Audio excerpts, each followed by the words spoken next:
On my daughter's 35th birthday, she slapped me in the face in front of 200 guests and screamed, "Dad's gift is trash, worthless." Then she pushed me toward the door as if I were a stranger. I said nothing. I simply left the place I used to call home. A few hours later, as I wandered the streets thinking my life was over, a luxury car stopped beside me, and a powerful man appeared. He came forward, gripped my hand, and said, "Let me help you." My daughter believed she had broken me. She had no idea that in just 3 weeks everything would change. Hello everyone, I'm so glad you're here. Before we dive into this story, help me out with something. Drop a comment below and let me know where you found this video, YouTube homepage search. Or did a friend recommend it? Every comment helps me understand you better. Also, a heads up. While this narrative includes creative elements crafted for storytelling and insight, any resemblance to particular individuals or places is unintentional.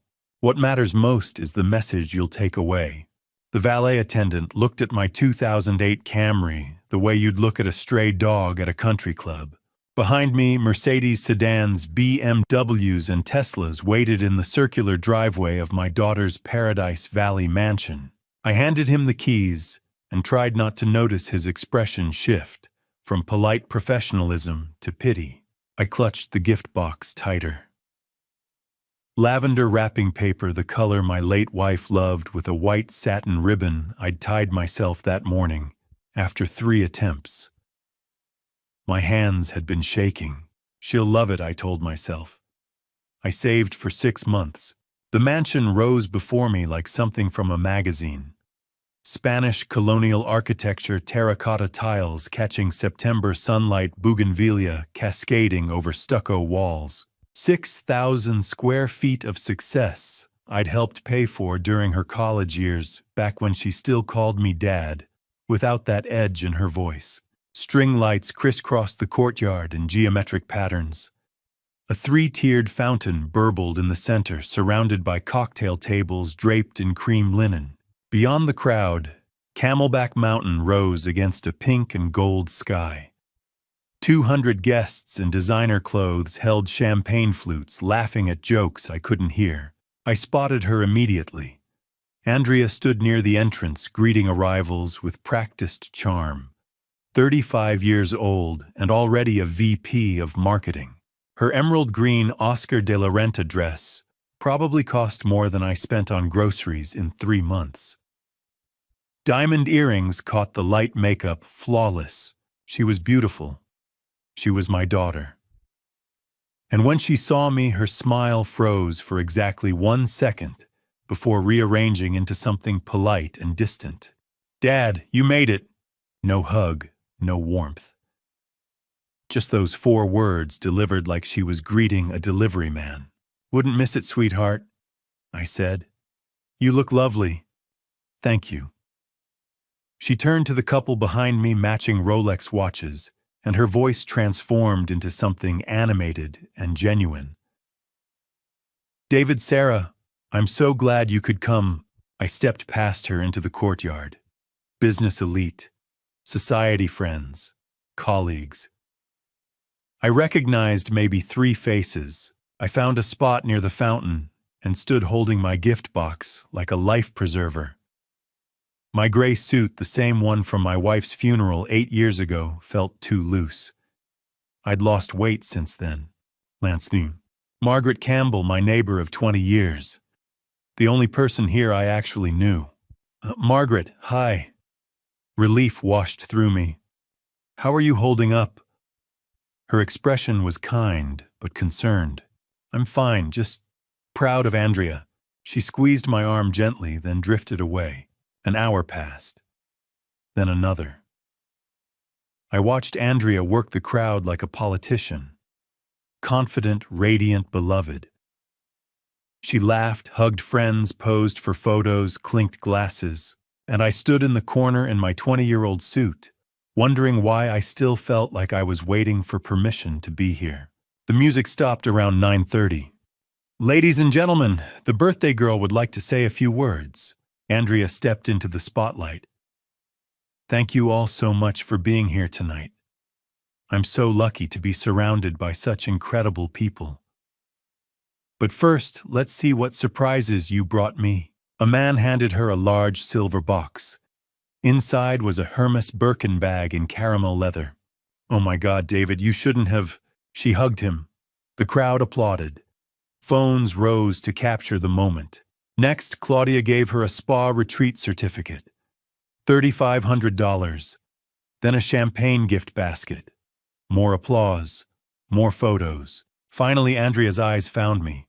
And last but not least, Dad, come on up. 200 pairs of eyes turned toward me. I walked forward, my shoes clicking on tile. I handed her the lavender box. She unwrapped it slowly. Inside, nestled in velvet, was a Cartier Tank Française watch, stainless steel with white dial, blue hands, leather strap. The same watch her mother had pointed out 12 years ago, saying Andrea would love it someday. I'd saved for 6 months. Andrea stared at the watch for 3 seconds. Then she looked up at me, her expression ice. "A used watch, Dad." The courtyard went silent. "Ma, this is what 6 months of your pension bought. This is worthless antique junk. I can't even wear this with my wardrobe." Gasps scattered through the crowd. "Andrea, it's the one your mother said you liked." My voice shook. "Cartier Tank, just like—" I said I wanted a Santos, not a tank. "You never listen. And this is used. Did you buy this from a pawn shop?" "No, Andrea, it's brand new. The certificate is—" 6 months, and this is all you managed to—" Her hand swung before I registered the movement. The slap cracked across the courtyard like a gunshot. My head snapped left. Pain exploded across my cheek. I stumbled backward, 64 years old, and unsteady, my hand shot out to catch the cocktail table. The champagne glass shattered. Sharp pain tore through my palm. A glass fragment embedded near my thumb. I hit the tile floor hard. The gift box lay beside me, the watch spilled onto the ground. 200 people froze. No one moved. No one spoke. The only sound was the fountain still burbling. Then Margaret Campbell pushed through the crowd. "Andrea, what is wrong with you?" Andrea didn't flinch. "Stay out of family business, Margaret." Margaret knelt beside me, pressing a linen napkin against my injured hand. The fabric darkened immediately. "Lance, no," she said quietly. "Lance, look at me." Behind me, Andrea's voice rang out bright and false. "Let's continue the party, everyone. Sorry for the drama." The band started playing again. Conversations resumed. Someone laughed. Margaret kept pressure on my hand. She leaned closer, her voice barely a whisper. "Lance, this isn't the first time, is it?" I didn't answer. But when I finally met her eyes, I knew she saw everything I'd spent 18 months trying to hide. In 64 years, I'd been struck twice before. Once in a bar fight when I was 23. Once in a car accident at 40, airbag broke my nose. But I'd never been struck by someone I'd raised, someone I'd loved more than my own safety. That kind of hurt doesn't live in your body. It lives somewhere deeper. The Cartier box still sat on the gift table where Andrea had left it, lid open. She hadn't even bothered to close it. I would learn later that the slap had nothing to do with the watch. It was about something I'd done 2 weeks earlier. Something I'd never done before in 35 years of being her father. I'd said no, but in that moment, sitting on the tile floor with Margaret Campbell kneeling beside me, all I knew was the ache in my hand and the weight of 200 pairs of eyes. Most of them looked away. Margaret helped me to my feet. My legs felt unsteady, like I'd aged another decade in 10 minutes. The napkin she'd wrapped around my injured hand was soaked through. She kept her arm around my shoulders, and when she turned to glare at Andrea, her voice was sharp enough to cut glass. "When Andrea, he's your father." Andrea didn't even look at her. She stood near the fountain, champagne flute in hand, chin lifted in defiance. "He embarrassed me on my birthday, in front of my guests." Claudia stepped closer and whispered something I couldn't hear. Andrea's expression flickered for just a second. Uncertainty, maybe. But then she shook her head and turned back to the crowd. Let's continue the party, everyone. Sorry for the drama. The word drama landed like an insult, as if I was the one who'd caused a scene. 3 couples near the courtyard exit exchanged glances. I watched them set down their drinks and slip away without saying goodbye. No confrontation, no questions. Just a quiet retreat into the night. The rest stayed.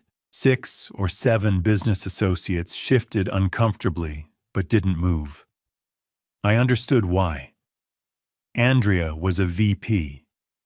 She had connections influence the kind of power that could make or break a career. A group from the church Andrea used to attend stood clustered near the bar whispering. Shocked, maybe. Disturbed, but not disturbed enough to intervene. The rest, 180 people, give or take, just stood there, frozen, waiting for someone else to act first. No one did. The DJ signaled to the band.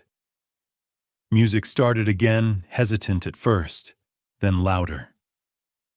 Waitstaff resumed circulating with trays.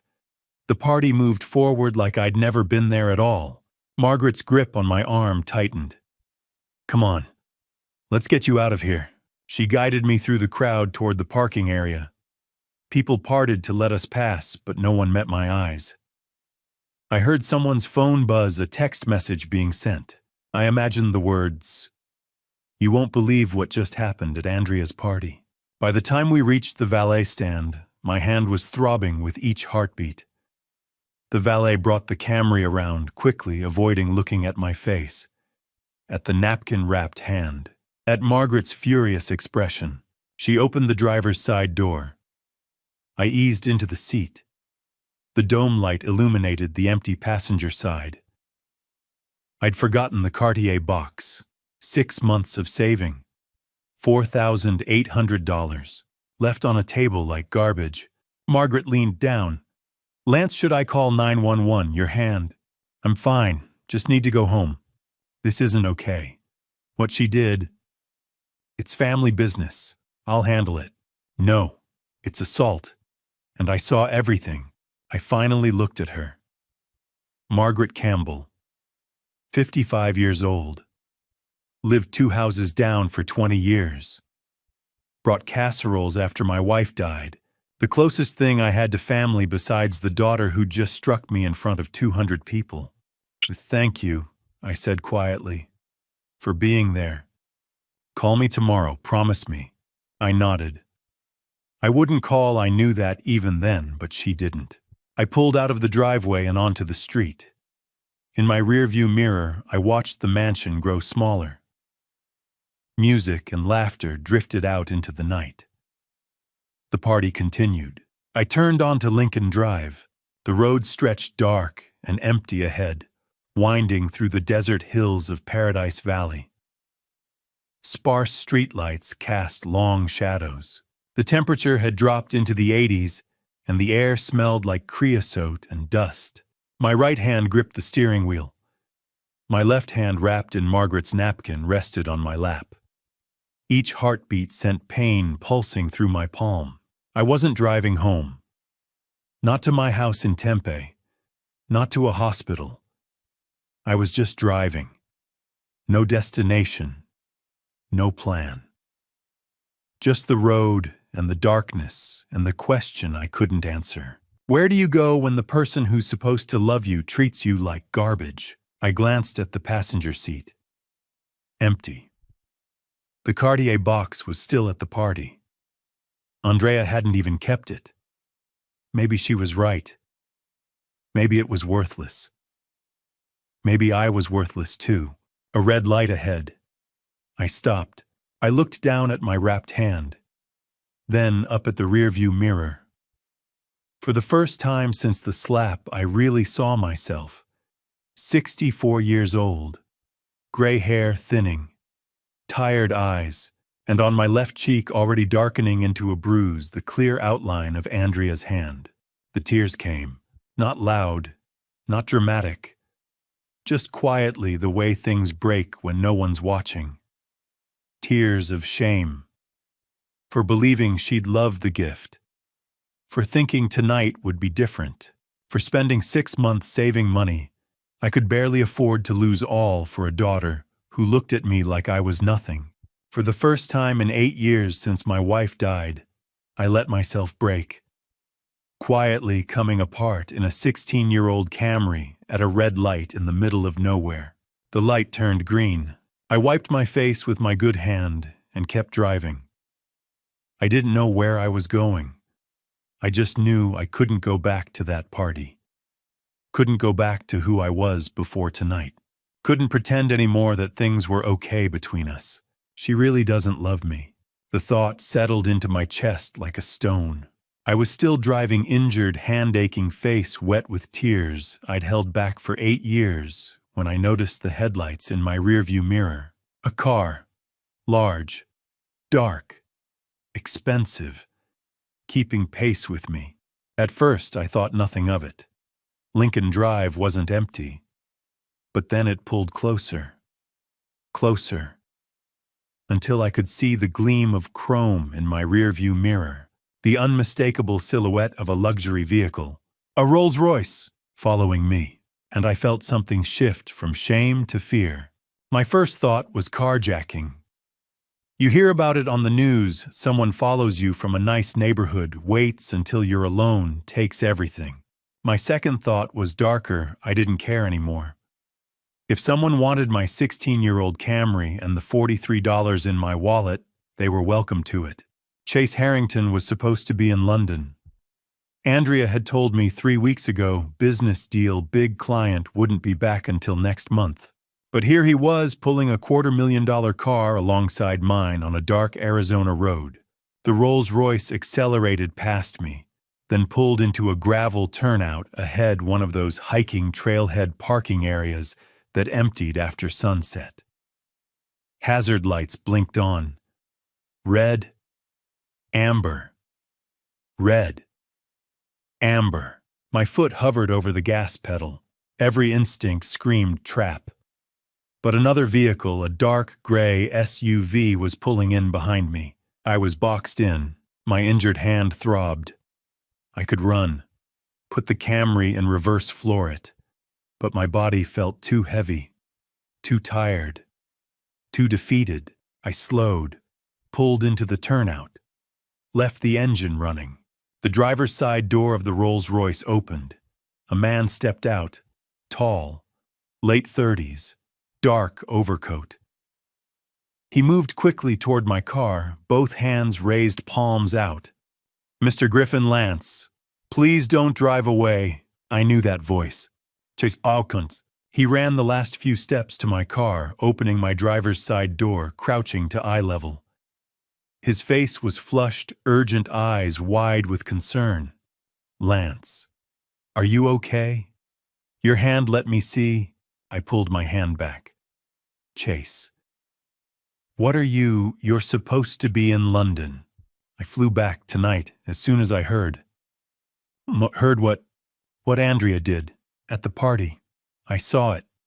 How could you see? Because I've had people watching for months. He gripped the door frame. "Please, get out of the car. Come with me, I'll explain everything." Behind him, 2 more figures emerged. A woman from the Rolls-Royce mid-50s charcoal gray suit, carrying a leather briefcase. A man from the SUV mid-40s jeans and leather jacket, camera bag over his shoulder. Chase gestured toward them. "Lance, this is Evelyn Cross. She's a lawyer, one of the best in Arizona. And this is Detective Marcus Cole." I stared at them. "I don't understand." Evelyn spoke, her voice calm and measured. "Mr. Griffin, we know you're confused, but you're not safe right now. Physically, you need medical attention. Legally, you need protection. And emotionally, you need to know what your daughter has been planning." The word planning hit me like cold water. "What are you talking about?" Marcus shifted the camera bag. "Mr. Griffin, I need to show you something." He pulled an iPad from his bag and turned it toward me. The video started. I recognized the angle immediately. Looking through gaps in the landscaping at Andrea's courtyard. telephoto lens.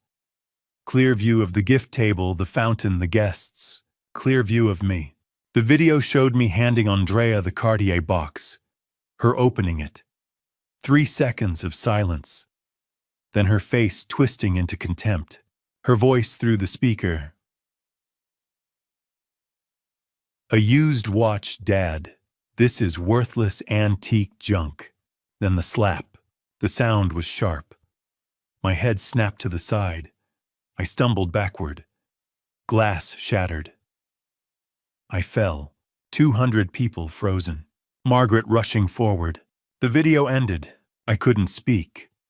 Watching it from outside made it real in a way I hadn't fully processed. "You filmed that," I said quietly. Marcus nodded.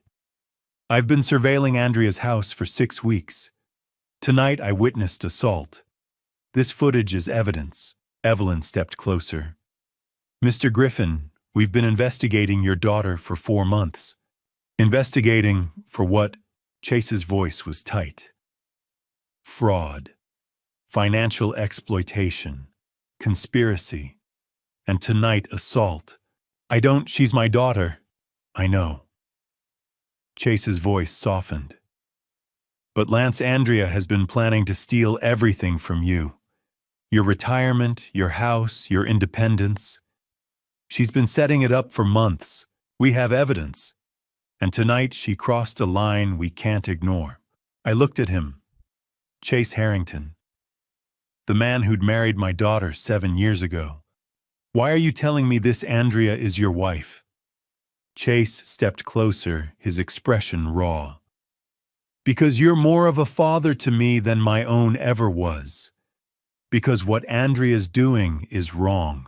And because I won't stand by and watch her destroy the one person in her life who actually loved her unconditionally." The words hung in the air. Desert sounds filled the silence. Crickets, the distant howl of a coyote wind through creosote bushes. "Will you come with us? Let us help you." I looked around, at my Camry, at my injured hand, at Chase's face showing no trace of deception, at Evelyn and Marcus standing respectfully back. I'd been handling things alone for 8 years, since my wife died. 8 years of telling myself I was fine, that asking for help was weakness. Maybe it was time to let someone help. "Where are we going?" Relief flooded Chase's face. "Somewhere safe. I'll explain everything. I promise." I turned off the Camry's engine, opened the door and climbed out, legs unsteady. I looked at my car one last time. 16 years old. Scratched paint. Everything I had. Marcus approached. "I'll have your car towed to a secure location." Keys. I placed them in his palm, handing over control, choosing trust. Chase opened the rear door of the Rolls-Royce. I'd never been inside a car like this. Leather seats, polished wood trim, everything pristine. I slid inside. Evelyn climbed in on one side of me, Chase on the other. The door closed with a solid thunk. Marcus walked back to his SUV. Both vehicles pulled onto Lincoln Drive, heading north into the darkness. For the first time since my wife died, I wasn't alone in the dark, but I had no idea where we were going, or what Chase was about to tell me, or that by sunrise everything I thought I knew about my daughter and my entire life would be shattered, worse than any glass on any patio floor. I'd never stayed anywhere with a star rating in my life. When my wife and I honeymooned 40 years ago, we'd splurged on a Motel 6 in Sedona, $39 a night, free coffee in the lobby, a view of the parking lot. Our anniversary trips were camping in Flagstaff with a 2-person tent and a Coleman stove. The idea of a 5-star resort was something I'd seen in magazines but never imagined experiencing, until Chase Harrington pulled up to the Four Seasons Scottsdale at True North and said, "This is home, for as long as you need it." Chase had booked the casita 3 days earlier, before the party, before the slap, before any of this. He'd known. Somehow he'd known I'd need a place to disappear, and I realized he'd been planning my rescue the same way Andrea had been planning my exploitation. The difference was, one of them was doing it out of love. The Rolls-Royce pulled into a private entrance, bypassing the main lobby entirely. Resort staff waited near a golf cart, two attendants in pressed uniforms who nodded at Chase like they'd been briefed. No questions, no check-in desk, just quiet efficiency. We rode through the property in silence. Desert landscaping lined the paths, saguaros lit from below palo verde trees, casting shadows, the scent of night-blooming jasmine heavy in the air. The resort sprawled across the base of Pinnacle Peak, low buildings designed to blend into the desert pools glowing turquoise in the darkness. The casita sat at the far edge of the property, private and secluded. The attendants unlocked the door, handed Chase a key card, and disappeared. I stepped inside. The space opened before me like something from a different world. Open-plan living room with leather furniture, Southwest art on the walls, a gourmet kitchen with granite counters I'd never use. Beyond the living area, 2 bedrooms, a king bed in the master, a guest room with twins. The bathroom had a rain shower and a soaking tub big enough for 2 people. But what stopped me was the far wall. Floor-to-ceiling windows overlooking the valley. Through the glass, I could see an outdoor patio with a private pool, an outdoor shower, a stone fireplace. And beyond that, the lights of Scottsdale spreading across the valley floor like a blanket of stars, with the dark silhouette of Pinnacle Peak rising against the night sky. I walked to the window, pressed my bandaged hand against the glass. "I can see the stars," I said quietly. Chase stepped up beside me, hands in his pockets. "You haven't been able to see stars in a while, have you?" I shook my head. "No, I haven't." He didn't ask what I meant. He already knew. The last 8 years had been about surviving, not living. I hadn't looked at stars in a long time. A knock at the door broke the moment. Chase opened it. An older man stood in the hallway, silver hair, kind eyes, carrying a leather medical bag. "Lance, this is Dr. Alan Brooks," Chase said. "He's going to look at your hand." I blinked. "You arranged a doctor at midnight." "I arranged everything." Dr. Brooks extended his free hand. His grip was gentle. "Mr. Griffin, I'm sorry we're meeting under these circumstances. Let's see what we're dealing with." He gestured toward the dining table. I sat. He pulled out a chair beside me and carefully unwrapped the linen napkin Margaret had tied around my palm. The fabric stuck to the wound. I winced. Dr. Brooks examined the cut, turning my hand gently. "Glass laceration, about 1 inch long. Not too deep, but it needs stitches. You're lucky another 1/4 inch, and we'd be talking about nerve damage." Lucky. The word felt strange. He cleaned the wound with antiseptic that stung worse than the original cut. Then came the local anesthetic, a needle, a pinch, a spreading numbness. 5 stitches, small and precise. Dr. Brooks worked in silence, his movements economical and sure. When he finished, he wrapped my hand in clean white gauze. Then he leaned back, studying my face. "You also have bruising on your left temple," he said. "Did you hit your head when you fell?" I touched my face with my good hand. There was a tender spot near my hairline. "I think so. I don't really remember. I'm ordering a CT scan tomorrow morning. Precautionary. Head injuries in your age group, we don't take chances." "I'm fine, really." "You're getting the scan, Dad." The word hung in the air. Dad. Chase said it so naturally, like he'd been saying it for years instead of for the first time.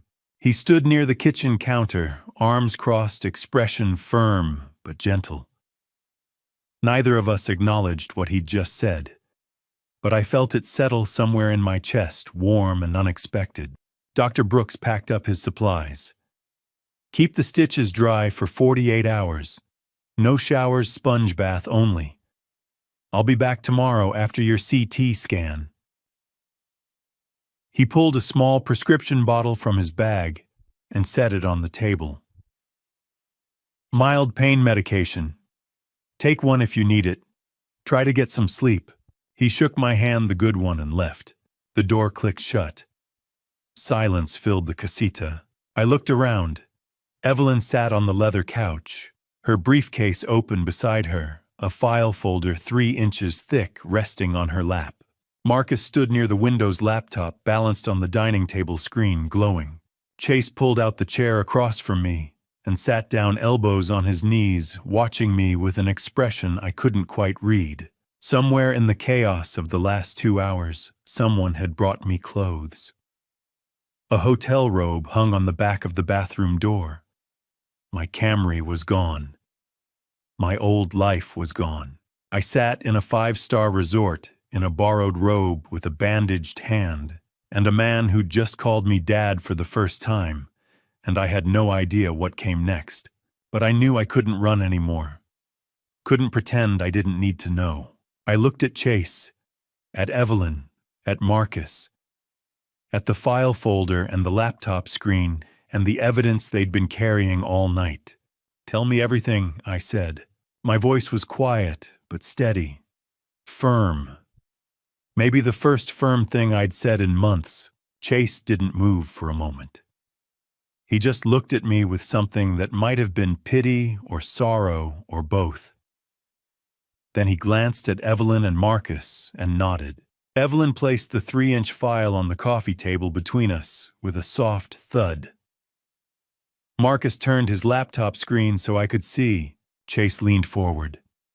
Hands clasped, and his voice when he spoke was careful and deliberate. 4 months ago in May, I noticed something wrong. $25,000 missing from my joint account with Andrea. And that's where this started. Chase leaned back in his chair, eyes fixed on some point beyond the window. Then he began.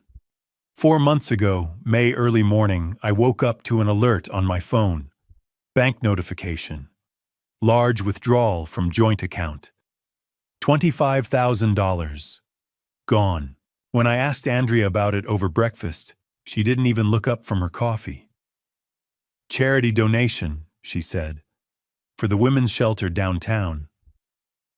I asked which shelter. She said she'd find the receipt. She never did. I watched him as he spoke. His hands were clasped loosely, but his jaw was tight. This was a man who'd spent 4 months carrying secrets. I wanted to believe her. But I'm a businessman, Lance. I've built 3 companies from the ground up. I know when numbers don't add up, and $25,000 doesn't just vanish for charity without a paper trail. He paused, glanced at Marcus, standing near the window, then back to me. So I did something I'd never done before. I stopped trusting my wife, and I hired someone to find out why. Marcus gave a slight nod but said nothing. Chase continued. I checked myself, called around to every women's shelter in the valley. None of them had received a major donation in May. Not from Andrea. Not from anyone matching her description. I felt something cold settle in my stomach. When I pressed her, she changed her story. Said she'd given cash, that they don't always issue receipts.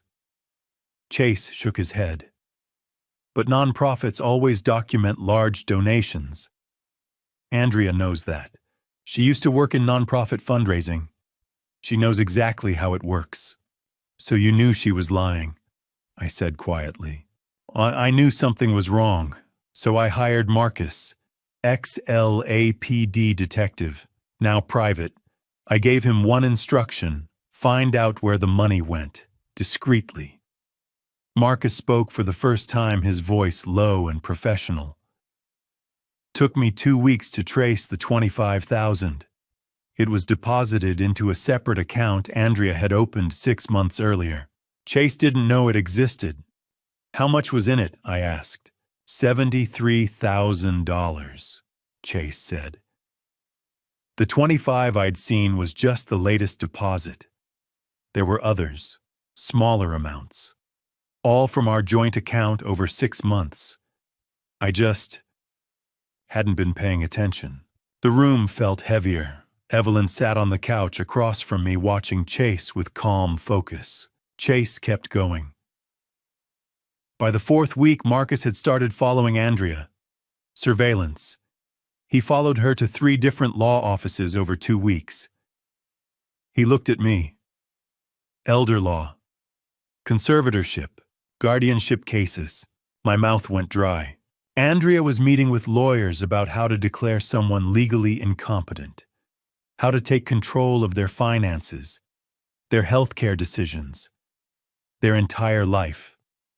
Marcus stepped away from the window. By the 5th week, I found the psychiatric appointments. Dr. Patricia Morales, 4 visits in June.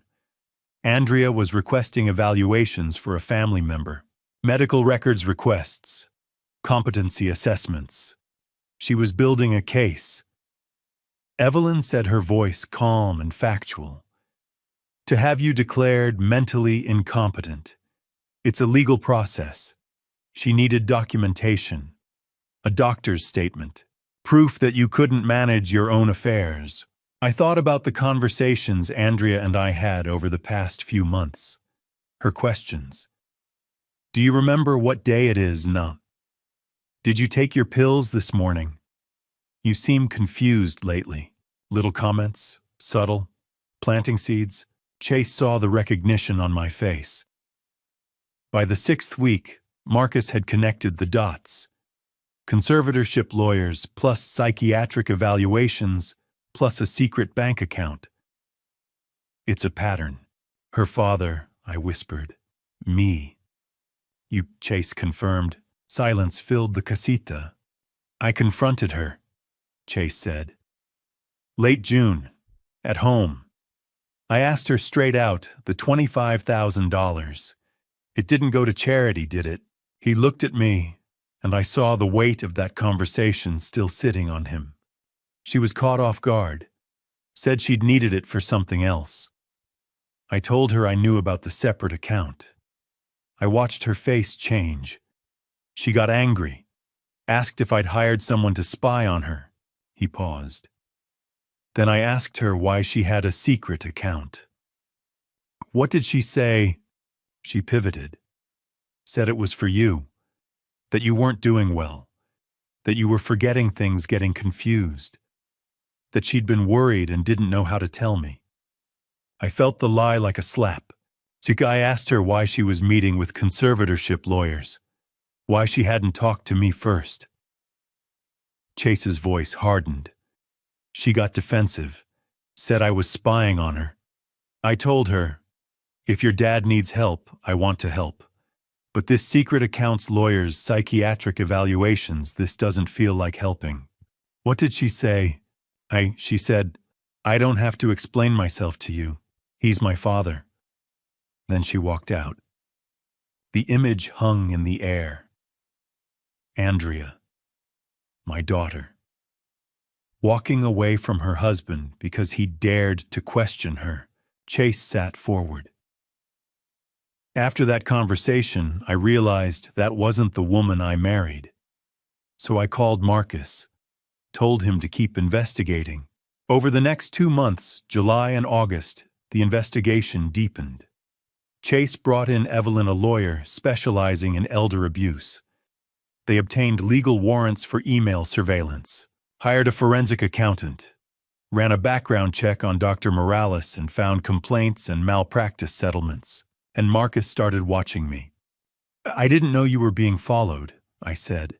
Well, that was the point, Marcus replied. Chase wanted to verify Andrea's claims. If you really had dementia, maybe her actions made sense. But you didn't find that. No. I found a 64-year-old man living alone, maintaining your yard, driving without issue, going to stores, the library. Completely lucid, no signs of cognitive decline. Marcus paused. No, you were isolated, sure, but you weren't confused. You weren't incompetent. Chase's voice was quiet. By August, Marcus told me your father-in-law doesn't have dementia, but your wife is trying to make it look like he does. I closed my eyes. I had two choices, Chase said. Confront her again and risk tipping her off, or wait. Build a case strong enough to protect you legally. I chose to wait. 2 weeks ago, Andrea had brought conservatorship papers to my house, asked me to sign, said it would make things easier, and for the first time in years, maybe the first time ever, I'd said no. 2 weeks ago, I said slowly, she brought me conservatorship papers. I said no. Chase leaned forward. What did she do? She got angry, said I was being difficult. I told her I wasn't signing anything. I looked at Chase. She left. Didn't speak to me for a week. Then she invited me to the party. She hit you tonight. Chase said, not because of the watch. She hit you because you said no. Because for the first time, you wouldn't give her control. The truth of it settled over me like a heavy blanket. What else did you find? I asked. Marcus crossed the room, opened his laptop, and turned the screen toward me. Through everything, he said. Marcus turned his laptop toward me. The screen showed a spreadsheet, rows of numbers, columns of dates categories highlighted in yellow and red. At the top, in bold, Andrea Griffin Financial Analysis, prepared by David Reeves, CPA. And underneath, discrepancies identified $253,400. I didn't understand what I was looking at. Not yet. But Marcus's expression told me this was bad. Mr. Griffin, this is Andrea's financial profile. David Reeves, a forensic accountant I hired in July, built this from credit reports, bank statements, and public records. What you're seeing is the reason your daughter has been planning fraud for the past 4 months. He clicked to the first tab, Income and Spending. Andrea's base salary as VP of Marketing is $185,000 a year. But look at her annual spending. He pointed to a column on the right. $280,000 a year. I stared at the numbers. How is she spending more than she makes? That's the question we asked. Marcus clicked to the next screen. Credit cards. Personal. 4 accounts. All in Andrea's name alone. American Express, $24,000 balance. Visa, $18,500 balance. MasterCard, $16,200 balance. Store cards, $14,800 balance. Total $73,500.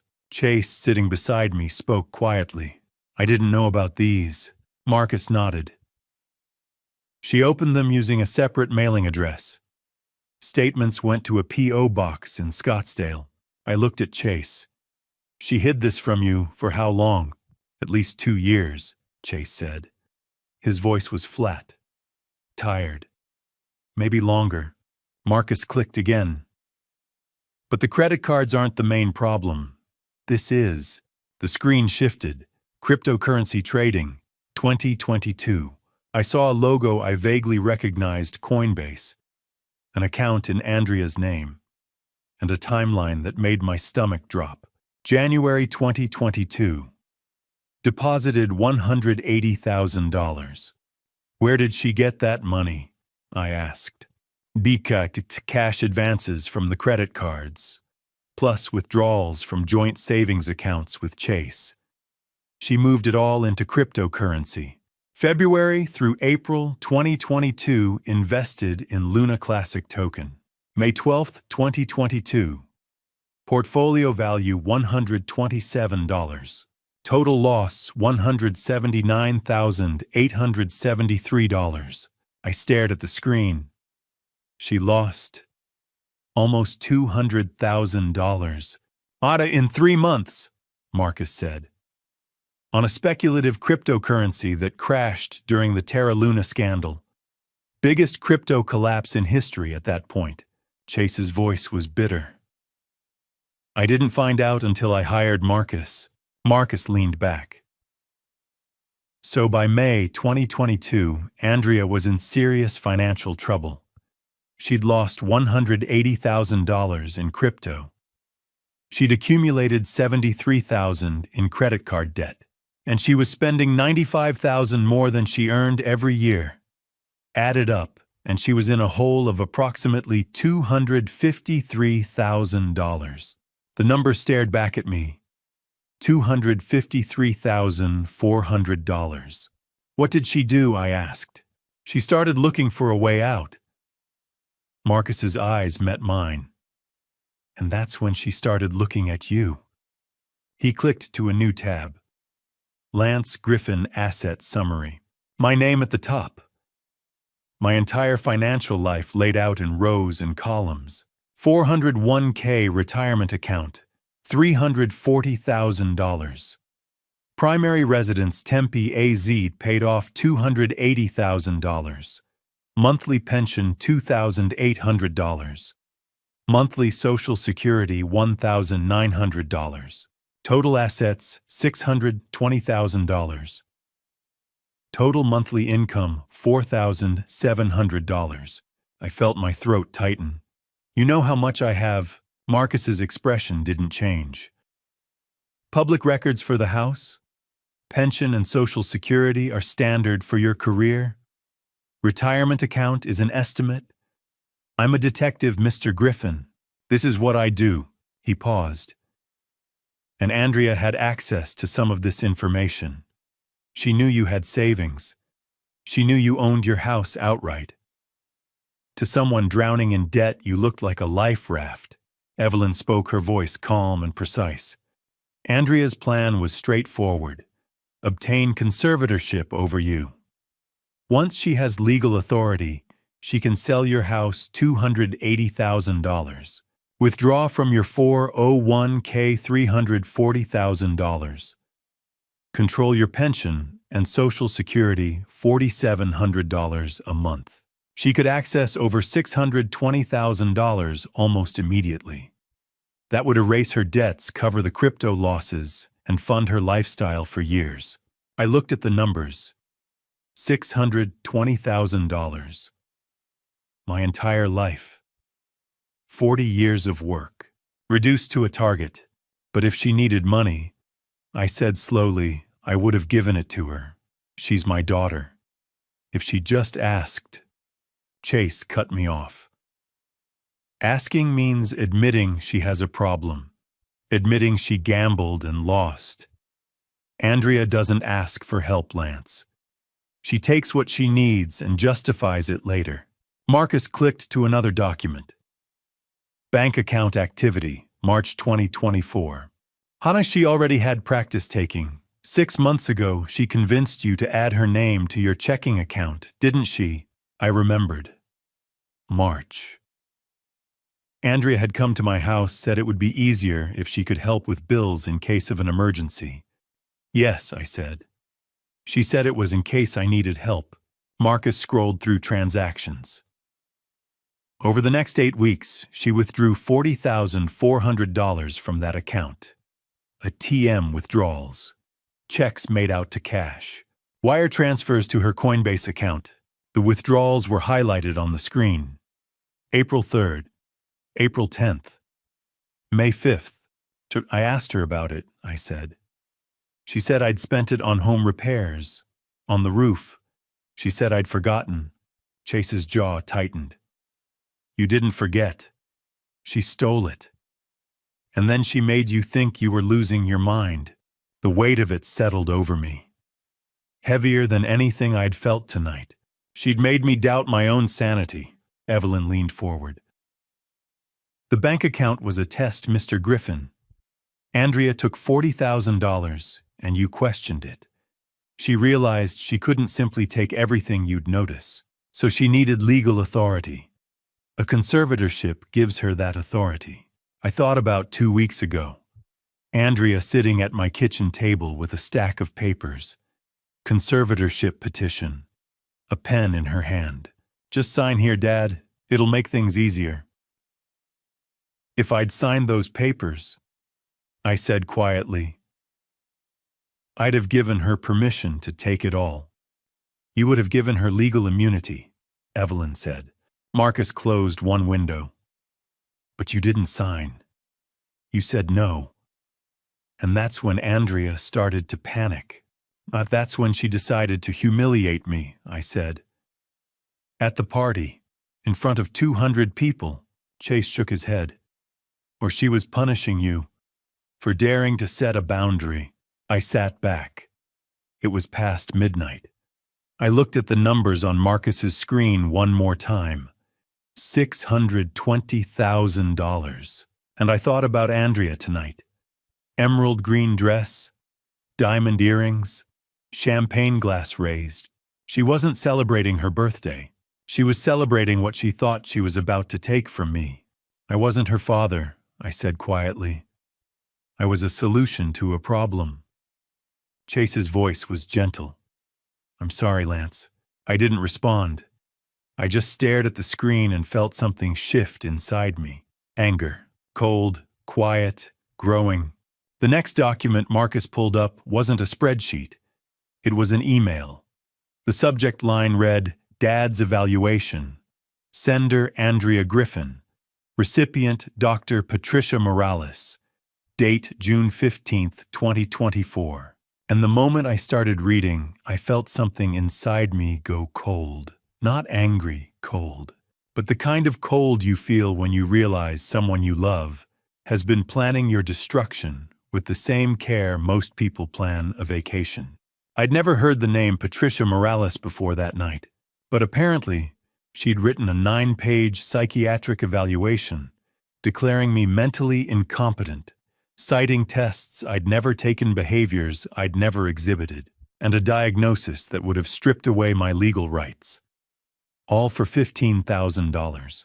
Marcus turned the laptop so I could see the screen clearly. These emails came from Andrea's personal account. We obtained them through a legal subpoena after Evelyn brought her in as co-counsel in July. The first email was dated June 15th. Andrea wrote to someone named Trish, saying she hoped the recipient was well and needed help with something sensitive.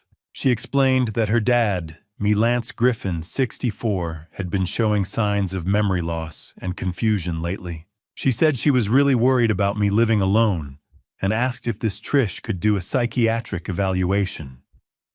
She just wanted to make sure I was okay and see if I needed more support. Who is this person? I asked. Patricia Morales. Marcus didn't look away from the screen. Psychiatrist. Licensed in Arizona. Went to medical school with Andrea at the University of Arizona. They were roommates sophomore year. Hadn't been in touch much since graduation, but Andrea reached out in June. I stared at the email. It looked so normal. Concerned daughter. Worried about aging father. Keep reading, Marcus said. He clicked to the next email. The reply came a week later, June 22nd. Dr. Morales wrote that she'd seen my father that morning at her office in Tempe. They'd spent about 90 minutes together. Cognitive tests, memory exercises, general conversation. She had to be honest. He seemed completely sharp. Scored in the normal range on all assessments. Memory was good, reasoning intact. No red flags for dementia or cognitive impairment.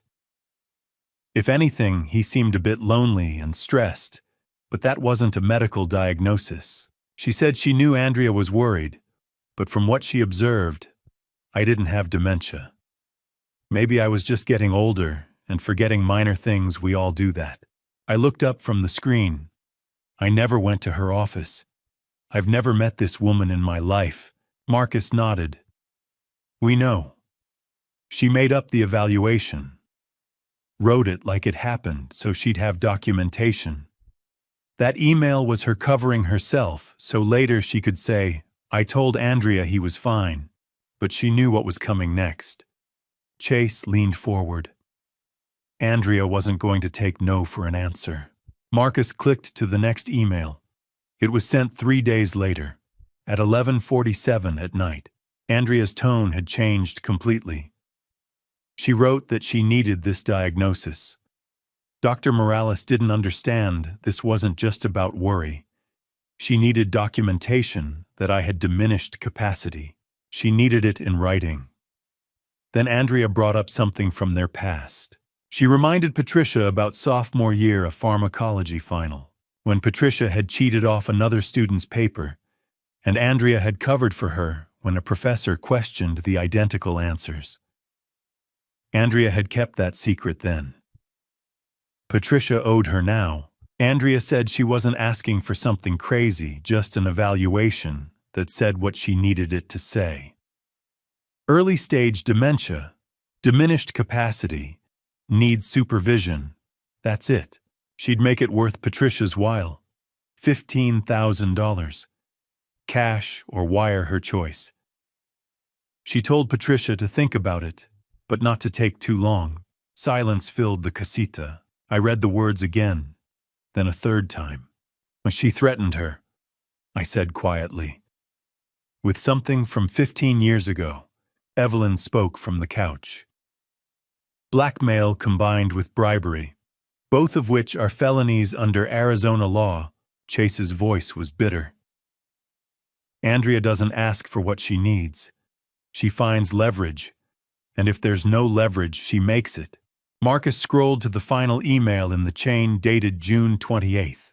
Dr. Morales' response was brief. She agreed. She'd write the assessment. But if this ever came back on her, if anyone questioned this, they never had this conversation. Understood. She told Andrea to send the money to her personal account, and once it cleared, she'd have the report ready in a week. This was the last time she'd do anything like this for Andrea. Marcus leaned back. She agreed. For money. Because Andrea had leverage and because Dr. Morales was desperate. He pulled up a bank statement.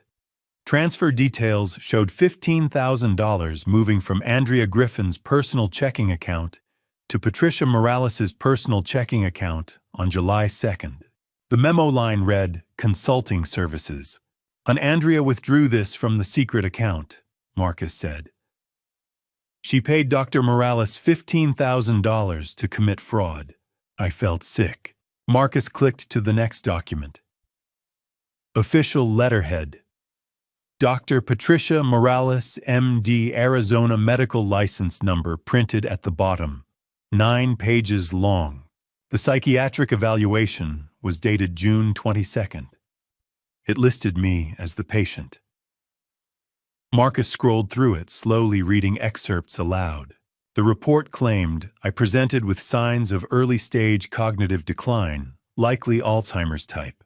It said memory impairment was evident during testing, that I was unable to recall 3 words after a 5-minute delay. It claimed I exhibited confusion regarding recent events and demonstrated poor judgment in financial matters. The conclusion stated my decision-making capacity was significantly diminished. The recommendation legal conservatorship warranted to protect patient from self-harm and financial exploitation. I stood. I couldn't sit anymore. I walked to the window and looked out at the dark desert. I never took those tests, I said. My voice came out shaking. None of that happened. We know, Marcus said. I turned around. She didn't just try to steal my money. She tried to steal my mind. 12 years ago, my brother Hank and I stood in a lawyer's office reading our parents' will and said things brothers should never say to each other. Words about fairness and favoritism and money and love all tangled together until neither of us could remember what we were really fighting about. We stopped speaking that day, stopped calling on birthdays, stopped sending Christmas cards, stopped existing in each other's lives. And 3 months ago, Andrea reached into that 12-year silence and weaponized it against me. The thing about estrangement is that it creates a vacuum. And Andrea understood vacuums. She understood that when you haven't talked to someone in over a decade, you don't have a baseline for understanding anymore. You only know what someone tells you. And Andrea told Hank exactly what she needed him to believe. Marcus pulled up a new screen on his laptop. Text messages this time. 3 months ago, your daughter contacted your brother. I hadn't heard Hank's name in years. Now here he was, pulled into Andrea's conspiracy like everyone else. Our parents died 12 years ago, I said quietly. 6 months apart. The will left me 60% of the estate, about $180,000. Hank got 40%, $120,000. He was furious. Said I'd manipulated them. Had you Chase asked. I'd helped them during their final years. Paid medical bills. Helped with the mortgage. Took unpaid leave to care for them. I didn't do it for money. I did it because they needed help. But Hank saw it differently, Marcus said. Hank saw favoritism. We fought in that lawyer's office, said terrible things, and when we walked out, we never spoke again. 12 years of silence. Marcus turned the laptop toward me. Until Andrea broke that silence, the screen showed a text thread. Andrea had reached out to Hank in late July saying she was worried about me. She told him I'd been having memory problems, forgetting appointments, getting confused about dates. She claimed that last week I'd left the stove on and almost started a fire. She'd walked in, and the kitchen was full of smoke. I didn't even realize. I felt my stomach drop. None of that happened. There was no fire, no smoke. Marcus nodded. We checked.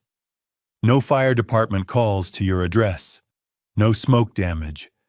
Your stove is electric, much harder to accidentally cause a fire. She made it up. The messages continued. Andrea told Hank she'd taken me to a psychiatrist who diagnosed early-stage dementia, probably Alzheimer's. She said I was refusing help, being stubborn. She asked if Hank could talk to me, maybe coming from my brother, I'd listen. She said she was scared for me. He believed her, I said. He had no reason not to, Chase said gently. He hadn't talked to you in 12 years. All he knew was what Andrea told him. 5 days later, Hank called me. I remembered that call. July 25th, around 7 at night, Hank's voice on the other end. It's Hank. Andrea told me you're having memory problems. Dementia. She said you almost burned your house down. I told him I was fine. I didn't have dementia. I hadn't seen a psychiatrist. He'd been frustrated, impatient. Said Andrea told him I was refusing help, that I was in denial. I'd gotten angry, told him he hadn't spoken to me in 12 years and had no right to tell me to sign my rights away to my daughter. I'd hung up. I thought he was just being Hank, I said to Marcus, still angry about the will, using this as another excuse. Andrea counted on that, Marcus said. She knew your history. She used it. The texts continued after the call. Andrea told Hank that my denial was a classic symptom of early dementia, that I had good days and bad days and he'd happened to catch me on a good day. She asked if he'd be willing to write a statement, just saying he was concerned based on what she'd told him. It would help with the legal process. Marcus pulled up an email showing a draft affidavit Andrea had sent Hank on August 1st. The document stated that Hank had been informed by Andrea of concerning cognitive decline and supported efforts to provide me with appropriate care and supervision. He almost signed it, Marcus said. Andrea called him twice, pressured him, but something held him back. He felt uneasy. Said it felt wrong to sign something so official when he hadn't actually seen you. And then you contacted him, I said. Marcus nodded. Last week. Showed him everything. The emails with Dr. Morales, the financial fraud, the fake medical report. Told him Andrea had manipulated him. What did he say? He said, "Oh my God, she lied to me, about all of it." He felt sick. Angry at himself for believing her. He asked me to apologize to you on his behalf, and he asked if you'd be willing to talk to him. After this is over, I stood and walked to the window. My eyes were burning. For 12 years, I said quietly. I thought Hank didn't want to talk to me because of the inheritance. But now, what if Andrea made sure we stayed apart? What if she knew that as long as we weren't talking, I had no family support, no one to check in, no one to notice if something was wrong? Chase's voice was gentle behind me. Isolation is a classic abuse tactic. My own daughter isolated me from my own brother. I turned around. Will Hank really testify? Marcus didn't hesitate. He signed an affidavit yesterday. States that Andrea contacted him under false pretenses, lied about your health, attempted to manipulate him into supporting a fraudulent conservatorship. He's willing to testify in court. I sat back down. My voice cracked slightly when I spoke. Tell him yes. Tell him I'll talk to him. When this is over. Marcus nodded. Then he closed the text thread and looked at me with something like sympathy. Mr. Griffin, there's one more thing you need to know. Something Andrea did 6 months ago. Something she spent months making you believe was your fault. He pulled up new screens, bank statements, withdrawal records, dates in March, and I felt the room tilt because I knew what he was about to show me.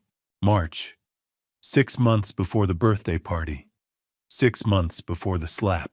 Andrea came to my house on a Sunday afternoon with 2 bags of groceries from Whole Foods and a box of Sprinkles cupcakes, the red velvet kind my wife used to make from scratch. She smiled when I opened the door, kissed my cheek, said, "I miss spending time with you, Dad." And I believed her. Because I wanted to believe her. Because she was all I had left. For 6 months after that Sunday, I lived in a fog of terror that had no name. I started keeping a blue spiral notebook by my bed, writing down everything I did, every conversation, every phone call, every dollar I spent. I checked it obsessively 3 times a day, 4 times a day, convinced I was losing my mind. Convinced that the creeping darkness my wife had feared in her final months was finally coming for me too.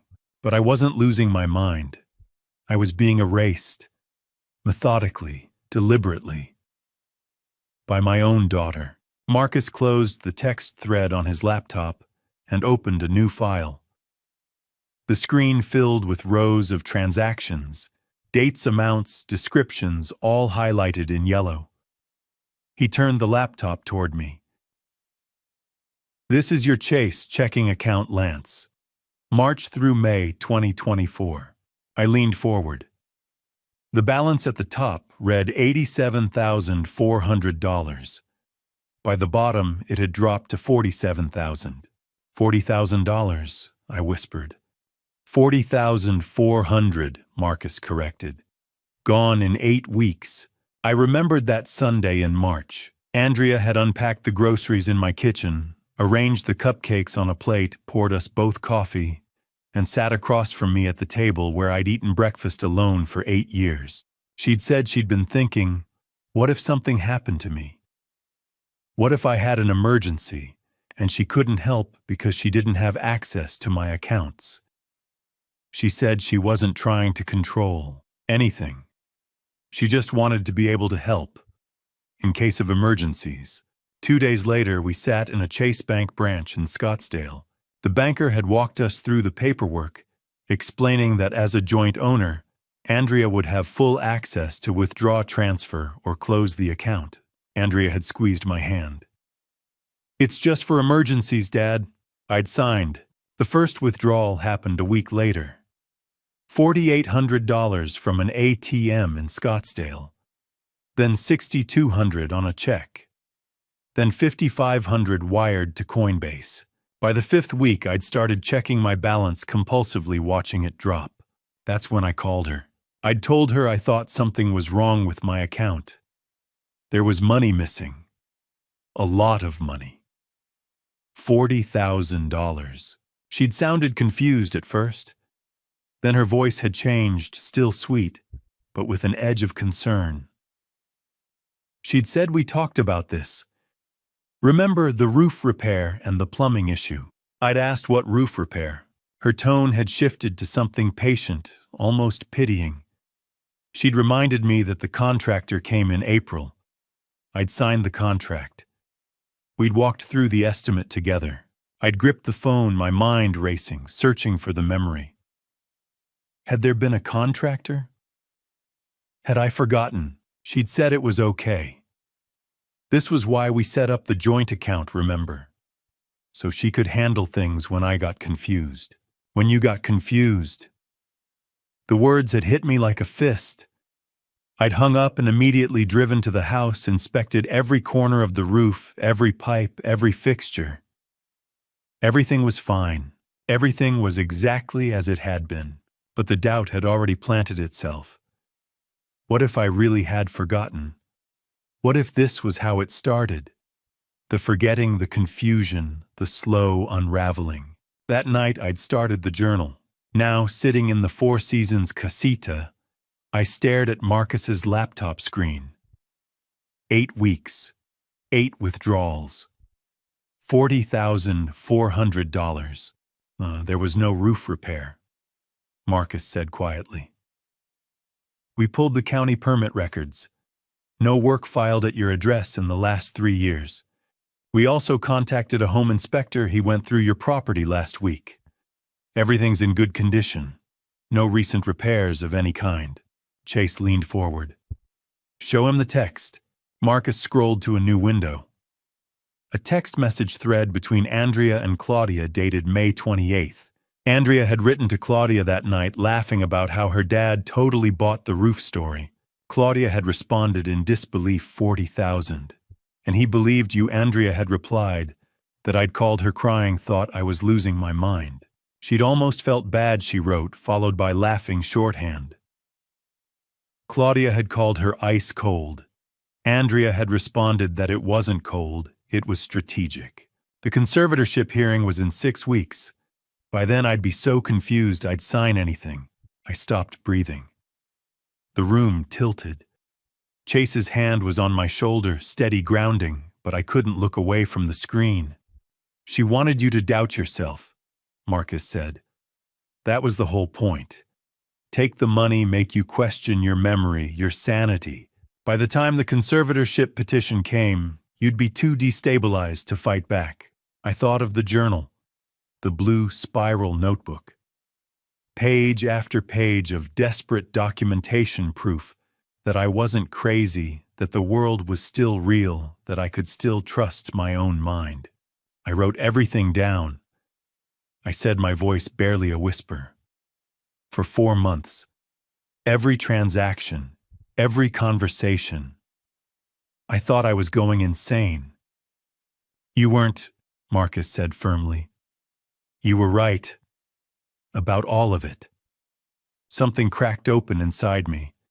Not relief, not vindication. Something deeper, a grief for the 4 months I'd spent questioning my own reality. Chase's hand tightened on my shoulder. When he spoke, his voice was thick.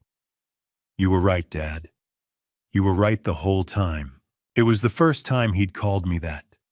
Dad. Not Lance. Not Mr. Griffin. Dad. I looked up at him.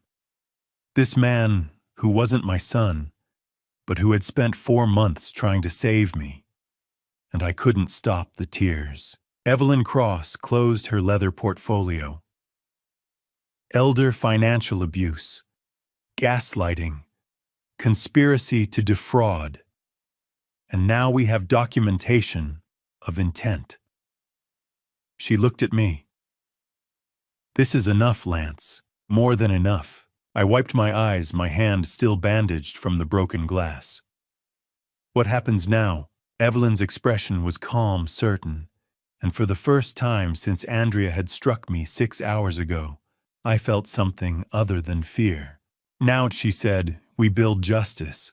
Over the next 3 days, Sunday through Tuesday, Chase, Evelyn, and Marcus built a case so airtight that even the best defense attorney in Arizona couldn't find a crack in it. They started by proving the one thing Andrea had spent months lying about, that I was perfectly, completely, undeniably sane. And they did it with a test I was terrified to take. The Mayo Clinic is one of the top hospitals in the country. If anyone could prove I wasn't losing my mind or confirm that I was, it would be them. And that's what scared me. Because for 4 months, Andrea had planted doubt so deep I wasn't sure anymore. What if the test showed something wrong? Sunday passed in a haze of rest and planning. Evelyn laid out the strategy over breakfast. First, we prove you're competent. Medical evaluation, top facility. Second, we gather witnesses. Third, we document everything Andrea did and create a timeline. Then we go to the authorities. How long will this take? I asked. We move fast, Evelyn said. Andrea doesn't know we're building a case. Surprise is our advantage. Monday morning, Chase drove me to the Mayo Clinic Arizona campus in Scottsdale. Inside, Dr. Helena Warren, chief of neurology, waited behind a polished desk. She was tall with gray hair cut in a professional bob, radiating decades of authority. Mr. Griffin, she said, shaking my hand firmly. I understand you've been told you have cognitive decline. We're going to test that thoroughly today. What if there is something wrong? My voice caught. Dr. Warren's expression softened. Then we'll know and we'll address it. But from what I've been told by Mr. Harrington's team, I don't expect to find impairment. Let's see. The assessment took 3 hours. Memory tests, she gave me 3 words to remember apple table penny, then asked me to recall them 5 minutes later. I repeated them perfectly. Spatial reasoning, copying geometric shapes, drawing a clock. Language tests, naming objects, repeating complex sentences. Executive function, problem-solving scenarios, pattern recognition. Attention counting backwards from 100 by sevens. I made no errors. When Dr. Warren reviewed the results, Chase sat beside me. She looked at me across the desk and said, Mr. Griffin, your cognitive function is not just normal. It's superior for your age group. She turned her computer monitor toward us. The score read 142 out of 144 possible points. And that places you in the 98th percentile for 64-year-olds. You absolutely do not have dementia. No signs of Alzheimer's. No cognitive impairment whatsoever.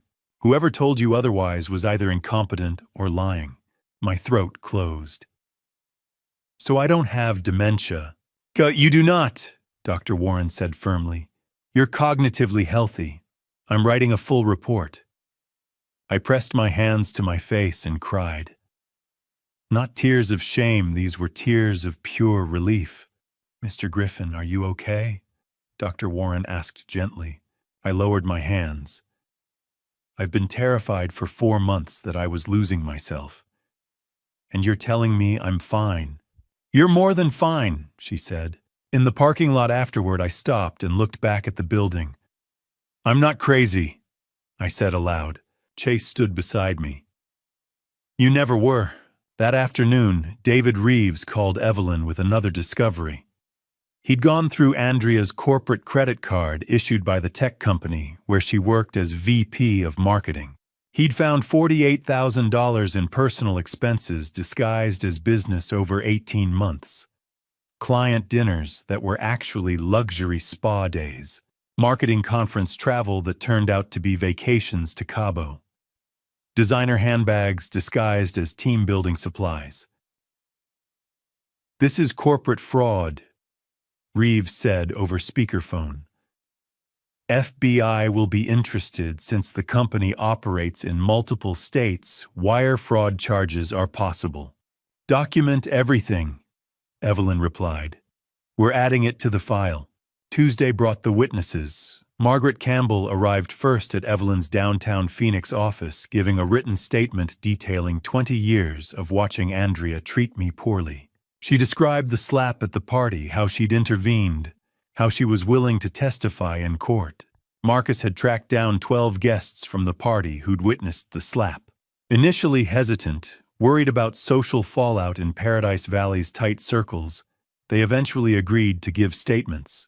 12 people describing the same scene: the slap, my fall, the shattered glass, 200 frozen guests.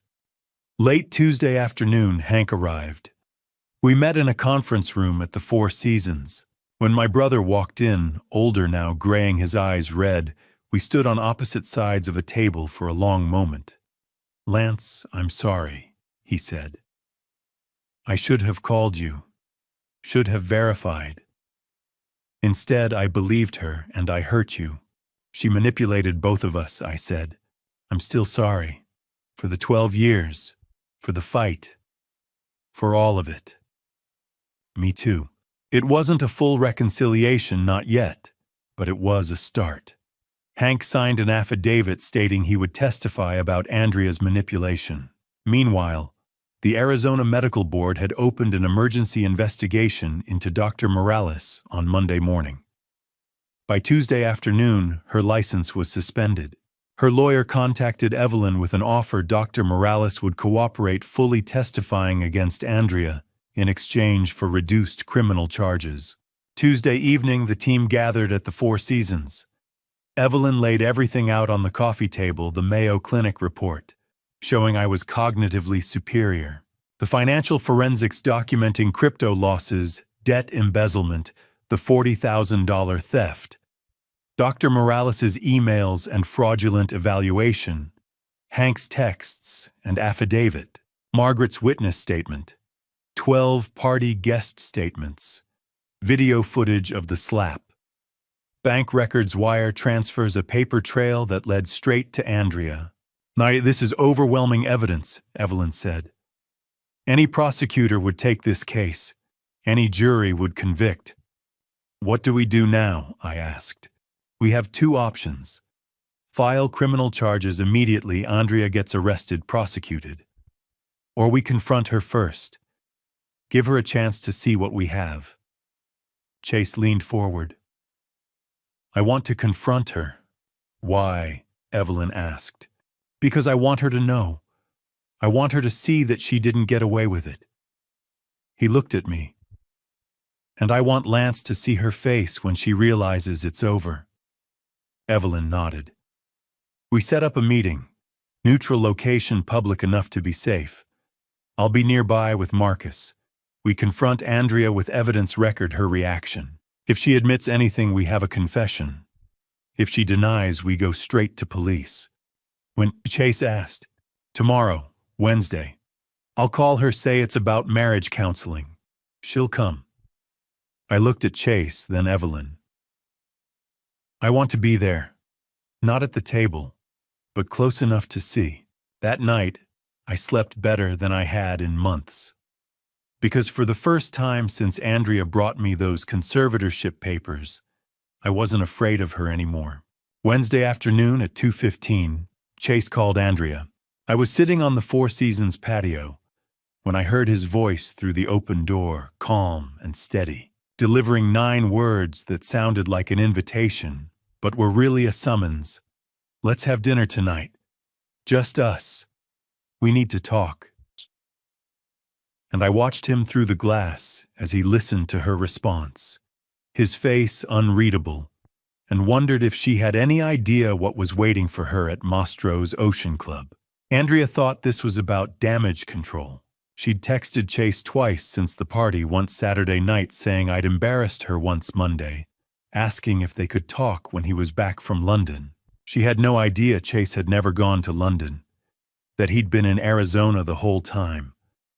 Watching, building, preparing. I could hear only Chase's side of the conversation from where I sat. "Andrea, it's me." A pause while she responded. "I know, I got back early. Listen, we need to talk.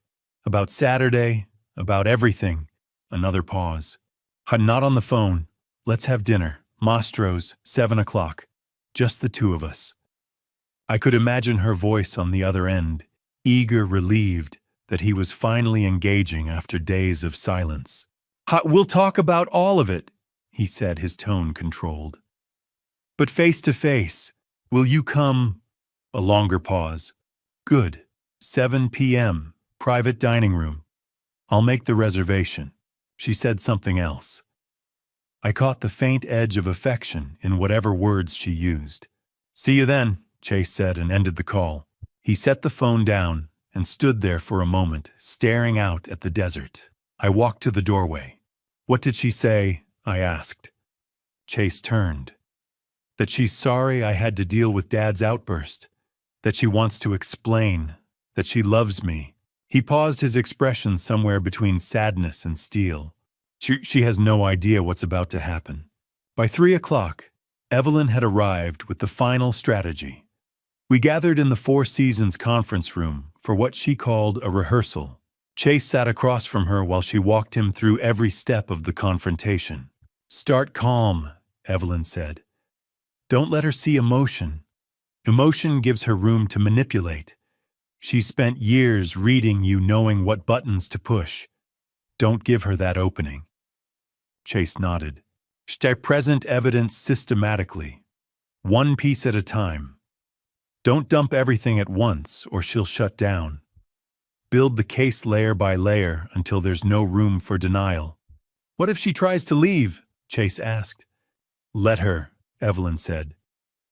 But she won't. She'll want to explain, to spin, to manage the narrative. That's when you listen. If she says anything incriminating, let her talk. We're recording. Everything she says is evidence. They ran through scenario after scenario. Evelyn played Andrea's role, defensive, tearful, manipulative, while Chase practiced staying controlled. Evelyn turned to me. You don't have to be there, Lance. I know, I said. But I want to. I need to see her face when she realizes. We'll seat you at a corner table in the main dining room, Evelyn explained. You'll see them through the glass partition, but they won't see you. You'll be far enough away that you can't hear the conversation, that's safer for you emotionally. You'll watch body language reactions. Is that okay? That's perfect, when I said. At 6:30, Marcus and a tech specialist arrived at Mastro's Ocean Club ahead of us.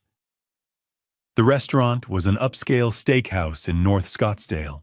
Marcus planted tiny cameras in the private room Chase had reserved legal under Arizona's one-party consent law, since Chase was a participant in the conversation.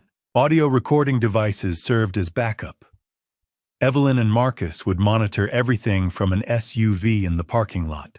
At 6:45, the restaurant manager seated me at a corner booth in the main dining room. My table had a clear sight line through a glass partition to the entrance of the private room where Chase and Andrea would sit. I ordered coffee I knew I wouldn't drink. My stomach was in knots. I wore a baseball cap and kept my head down, just another diner among the Wednesday evening crowd. Chase arrived at 6:50. I watched him walk past my table without a glance, heading to the private room. He sat down at the table with his back to the main dining room.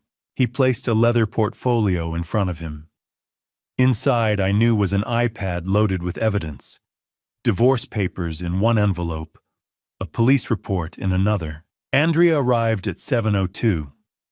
I saw her walk through the main dining room before the hostess led her away. She wore a white sheath dress, and her hair was blown out in soft waves. Her makeup was flawless. She moved with the confident stride of someone who believed she was about to smooth over a difficult situation, maybe even salvage her marriage. The hostess led her to the private room. Through the glass partition, I watched Andrea enter, her face lighting up when she saw Chase. She leaned down and kissed his cheek. I couldn't hear her words, but I could read her lips enough to catch the shape of them. I missed you. Chase's voice was too low for me to hear, but his body language was neutral, controlled. He gestured to the chair across from him. Andrea sat. A server appeared, and Andrea ordered wine, probably an expensive bottle. When it arrived, she sipped it and leaned forward, animated, speaking with rehearsed brightness. She was talking about the party, about me.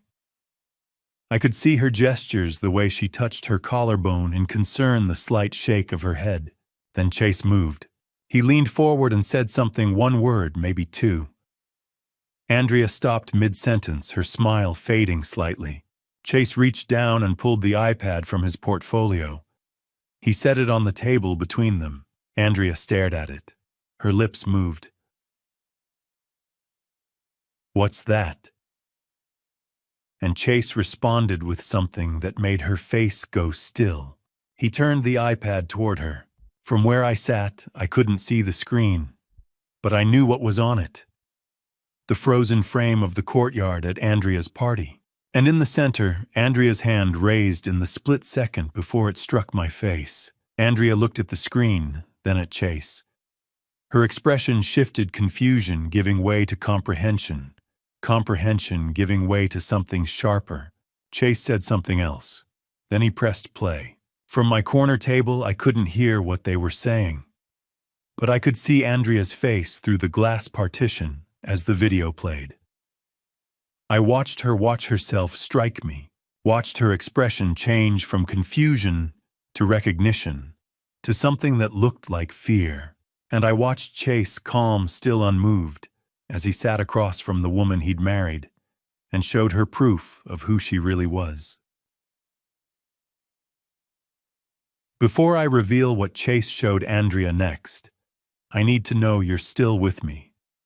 If you think Andrea deserves what's coming, type 1 in the comments. If you think this confrontation is too harsh, type 2. Your number tells me you're here, and I promise what happens in the next 30 minutes will shock you. And a quick reminder, the story ahead includes some fictionalized elements for dramatic and educational purposes. If you'd rather not continue, feel free to pause here and explore other content. Andrea watched the video of herself striking me. 47 seconds of high-definition footage from 3 angles. Detective Cole had been thorough.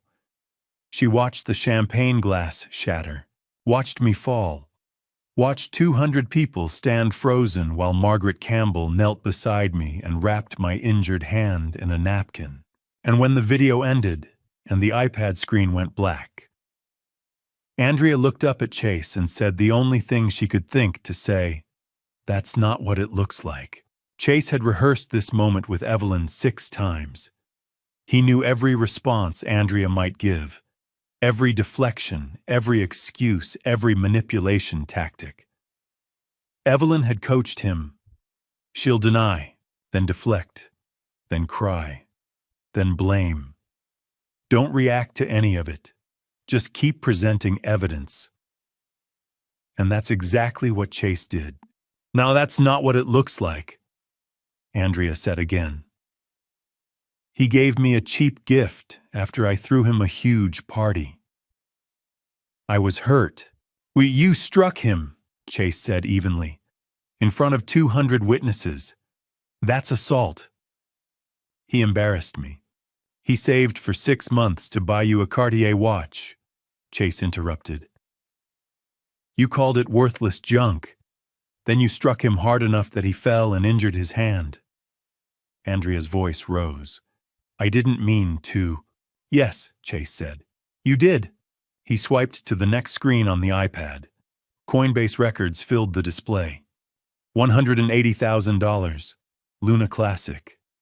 May 2022. Total loss. Andrea's face went pale. "How did you—" "Why, I hired investigators 4 months ago," Chase said. "After $25,000 vanished from our account for a charity that didn't exist. That was an investment. That was gambling, with money you took from our joint savings, without telling me." Chase turned the iPad toward her. "You hid this for 2 years. He swiped again. Credit card statements appeared. How $73,000 in credit card debt. 4 cards I didn't know about. Statements sent to a P.O. box. Andrea's voice wavered. "I was going to tell you." "When?" Chase asked. "After you drained your father's retirement to pay them off." He displayed the conservatorship papers on screen. "You told him it was just in case. It was a legal document giving you control of his entire estate. He's my father, Andrea said defensively. I was trying to help. He's completely mentally competent, Chase said. Mayo Clinic tested him, 98th percentile for his age. Andrea blinked, but the doctor said, Dr. Patricia Morales, your college roommate, you paid her $15,000 to write a fake dementia evaluation. Chase pulled up the email chain. Andrea's eyes scanned the screen and the color drained from her face.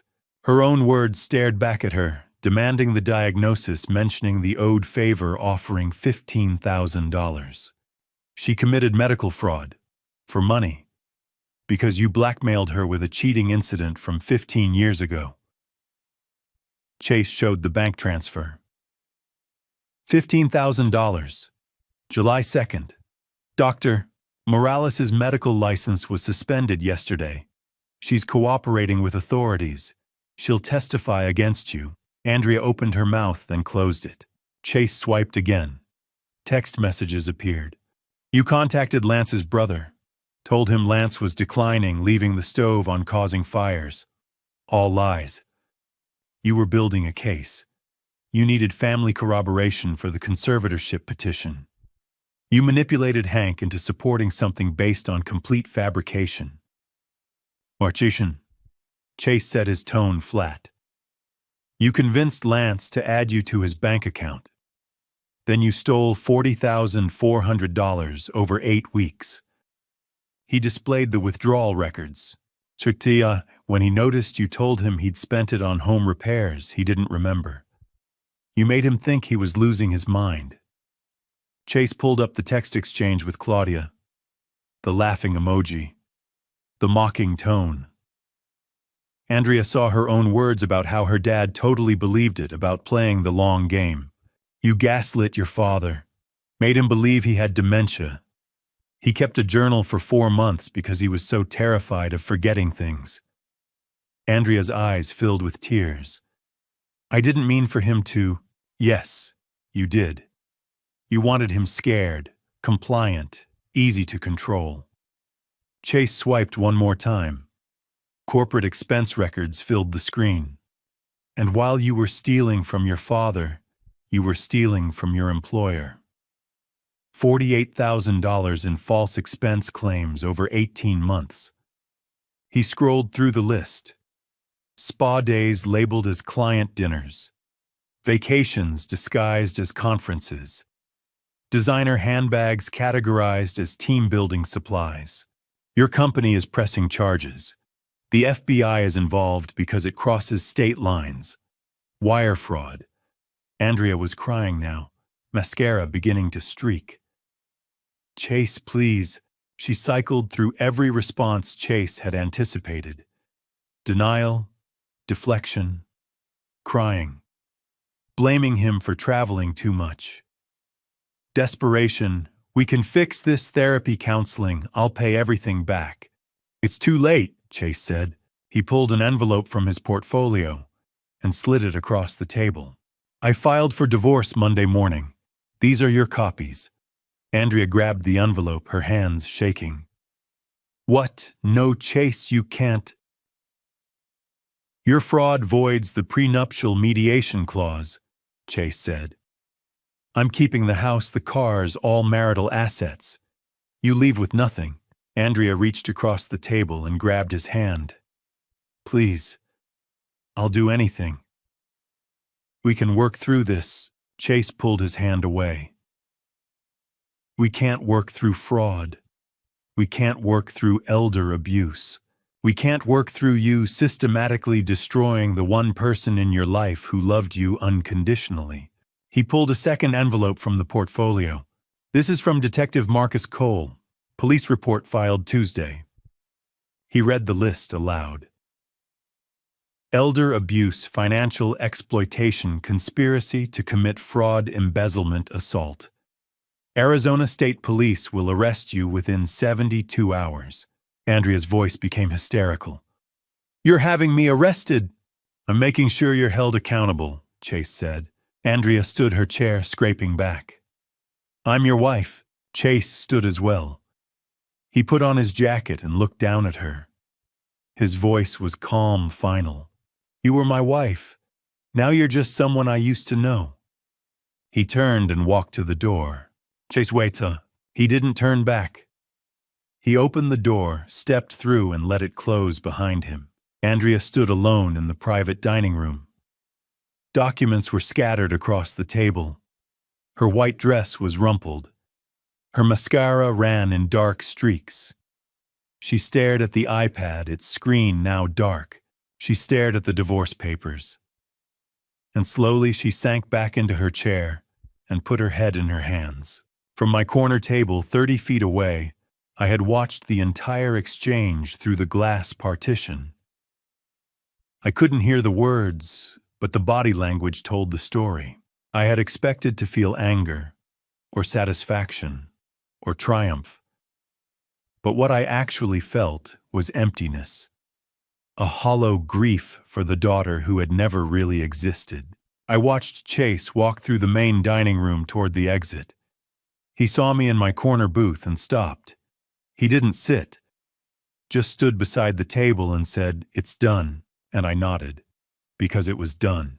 The Arizona State Police arrived at Andrea's office at exactly 10 o'clock Thursday morning. I wasn't there. I was at the Four Seasons drinking coffee on the patio with Chase when Marcus called and said, "It's happening now." And Chase put the phone on speaker so we could hear Marcus describe what he was watching from across the street. Through a telephoto lens, Andrea being arrested in front of everyone she'd ever tried to impress. Andrea had gone to work. The morning after Chase served her with divorce papers and showed her proof of every crime she'd committed, she put on a pantsuit, did her makeup, and drove to her office like it was just another Thursday.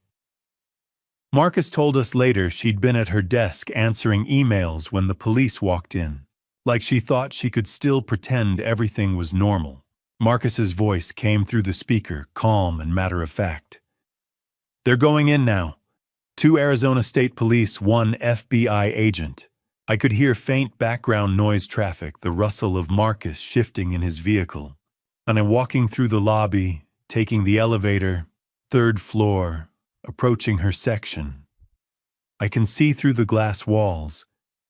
She's at her desk. Doesn't see them yet. A pause. Police are entering her area. She looks up. Face just went white. Another pause, longer this time. Officer is speaking to her. Can't hear from here, but she's standing, shaking her head. Looks like she's saying, "Not here." I gripped my coffee cup. Officer doesn't care. Pulling out handcuffs. My chest tightened. She's in handcuffs. They're reading her rights. Marcus's voice remained steady, clinical. Employees are stopping work. Everyone's watching.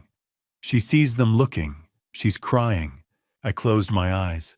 They're walking her out, through the main office area. Glass walls on both sides. Maybe 200 people watching. 200 people. The same number who'd watched her strike me 5 days ago.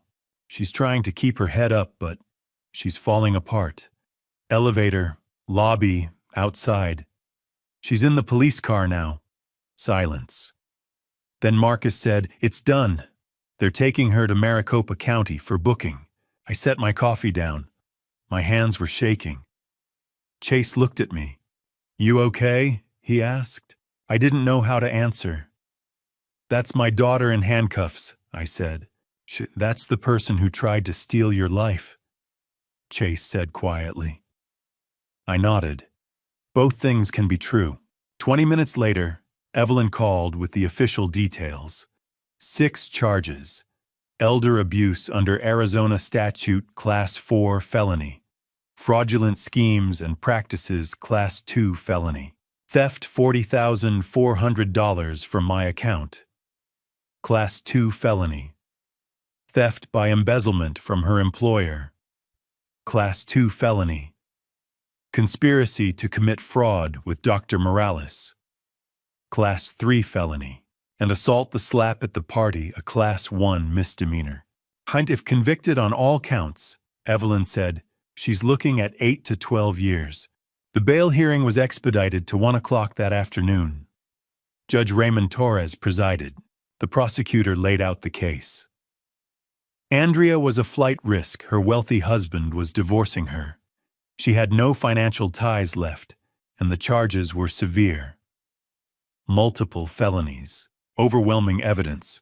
Andrea's public defender tried. Your Honor, Ms. Griffin has no prior criminal record. She's not a flight risk. She has roots in the community. Judge Torres cut her off. The defendant stands accused of systematically defrauding her elderly father, conspiring with a medical professional to falsify mental health diagnoses, embezzling from her employer, and physically striking her father in front of 200 witnesses. This court finds clear and convincing evidence of danger to the victim and potential flight risk given her financial desperation. Bail was set at $500,000. Andrea couldn't post it. Chase had frozen all the accounts. She had no access to money, no way to come up with $500,000. She was remanded to Maricopa County Jail. By noon, the media had picked up the story. The Arizona Republic ran a headline, Scottsdale 5P arrested in elder abuse scheme. The article named Andrea, listed her age and position, and detailed the charges. The company issued a statement within the hour. We are shocked and dismayed. Mrs. Griffin's employment has been terminated effective immediately. We are cooperating fully with law enforcement. By 5 o'clock, the local TV news was running the story. I was sitting in the Four Seasons casita when the broadcast came on. The anchor's voice was neutral, professional. A Scottsdale woman has been arrested on charges of elder abuse and fraud. Andrea's mugshot filled the screen. Her hair was messy. Her makeup was smeared. Her eyes were red and swollen. She wore an orange jail uniform. I stared at the television. That was my daughter. Chase sat beside me. You okay? I don't know, I said. I thought I'd feel something, relief, anger, something. I just feel tired. That's normal, Chase said. Is it? You watched your daughter get arrested on TV, he said. There's no normal for that. That night, Andrea was in a holding cell at Maricopa County Jail. She shared the space with 3 other inmates. One of them, a woman in for a DUI charge, asked her what she was in for. Andrea didn't answer at first. Saw you on the news, the woman said. You the lady who beat up her dad. I didn't beat. Andrea started, then stopped. Me says you slapped him and stole his money. Front of 200 people watching. Andrea turned away. And for the first time, I imagined the reality of what was happening started to set in. This was real. This was happening. And there was no talking her way out of it. Later that night, Chase and I sat on the patio under the desert sky. The air was cool. The stars were out. Do you think she understands yet? I asked. What she did? I don't know, Chase said. Maybe. Or maybe she's still thinking this is something she can talk her way out of. Can she? No, Chase said. Evelyn's case is airtight. Best she can hope for is a plea deal. How long would that be? 18 months, maybe 2 years if she pleads guilty. Trial could be 8 to 12. I was quiet for a moment. She's 35. She'll be almost 40 by the time she gets out. She made her choices, Chase said. I know, I said. I keep thinking about the little girl I raised and wondering when she turned into this. Maybe she was always this, Chase said gently. You just didn't want to see it. Maybe. That night I dreamed about Andrea as a child. 6 years old, missing her front tooth, showing me a drawing she'd made at school.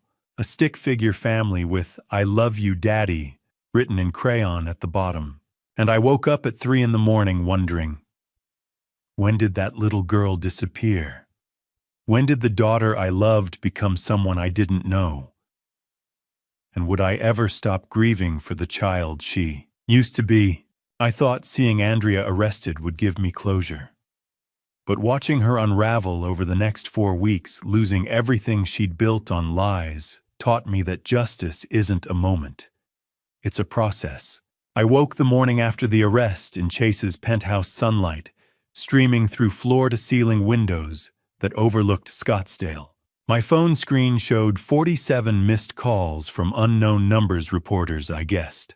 On the kitchen counter, Chase had left the morning paper folded open. The headline read, "Marketing VP Arrested in Elder Abuse Case." Andrea's mugshot stared up at me. Orange jail uniform, hollow eyes. I folded the paper closed. Chase appeared with coffee and asked if I wanted to talk to the press. I said no. Evelyn would handle it. Week 1 moved like a slow-motion avalanche. Friday, October 11th, Andrea stood before Judge Rebecca Torres at her arraignment in Maricopa County Superior Court. 11 felony counts, 4 charges of elder abuse, 5 of theft and fraud, 1 conspiracy. 1 witness tampering added after jail officials intercepted a recorded call where Andrea had tried to reach my brother Hank, asking him to recant his statement. Bail remained $500,000. Andrea stayed at 4th Avenue Jail. Monday, October 14th, Chase's attorney filed the dissolution of marriage petition. The language was clinical fraud, irreconcilable differences, request for separate property division, no spousal support. Chase told me over breakfast that he'd removed his wedding ring the night of the restaurant confrontation. It was already over, he said. The paperwork just makes it official. Wednesday, October 16th. Andrea's employer placed her on unpaid administrative leave. By Thursday, the local news ran a 10-minute segment titled, "Daughter Accused of Defrauding Elderly Father." I declined interview requests. Chase issued a brief statement through Evelyn. Lance Griffin is recovering and grateful for the justice system. I watched the broadcast from the penthouse couch. I expected to feel vindication, maybe even satisfaction. Instead, I felt a tired kind of relief. I didn't want revenge, I told Chase. I just wanted her to stop. She has, Chase said. Week 2 brought the professional collapse. Monday, October 17th. Andrea's employer completed an internal audit. They'd discovered $48,000 in fraudulent expense claims. The company terminated her employment for cause and referred the case to the Maricopa County Attorney for additional charges. Tuesday, October 18th. The Arizona State Board of Behavioral Health Examiners suspended Dr. Patricia Morales' medical license. An FBI probe had uncovered a broader Medicaid fraud scheme. Morales had billed for mental health assessments she'd never actually conducted. Dozens of other victims. Files going back 3 years. Thursday, October 20th. The social distancing began. One of Andrea's closest friends posted a cryptic message online. Sometimes the people you think you know, you don't. By week's end, 197 of the party guests had unfriended Andrea. 12 had agreed to provide formal witness statements to the prosecution. Saturday, October 22nd. A real estate appraiser visited the Paradise Valley house, 6,000 square feet, Spanish colonial architecture appraised at $1.8 million. Chase's attorney filed a motion to freeze all marital assets pending the divorce settlement. That same Saturday, Margaret Campbell knocked on the penthouse door carrying a casserole dish of homemade lasagna. She'd been my neighbor for 20 years. She'd watched Andrea grow up, and now she stood in Chase's kitchen and told me, "You're not alone, Lance." It was the first time in years I actually believed that. Week 3 tightened the legal vice. Monday, October 24th. The prosecutor's office added 2 more theft counts and 1 count of witness tampering for the jail call to Hank. Andrea's total charges now numbered 14. Wednesday, October 26th. Evelyn called with an update. The preliminary hearing was scheduled for November 18th. If she doesn't take a plea, Evelyn explained, this goes to trial in February 2025. Friday, October 28th. Andrea's public defender advised her to accept a deal. Plead guilty to 5 counts, 3 elder abuse, 2 theft. Recommended sentence 18 to 36 months. Restitution $113,400 covering the stolen money, plus my legal fees.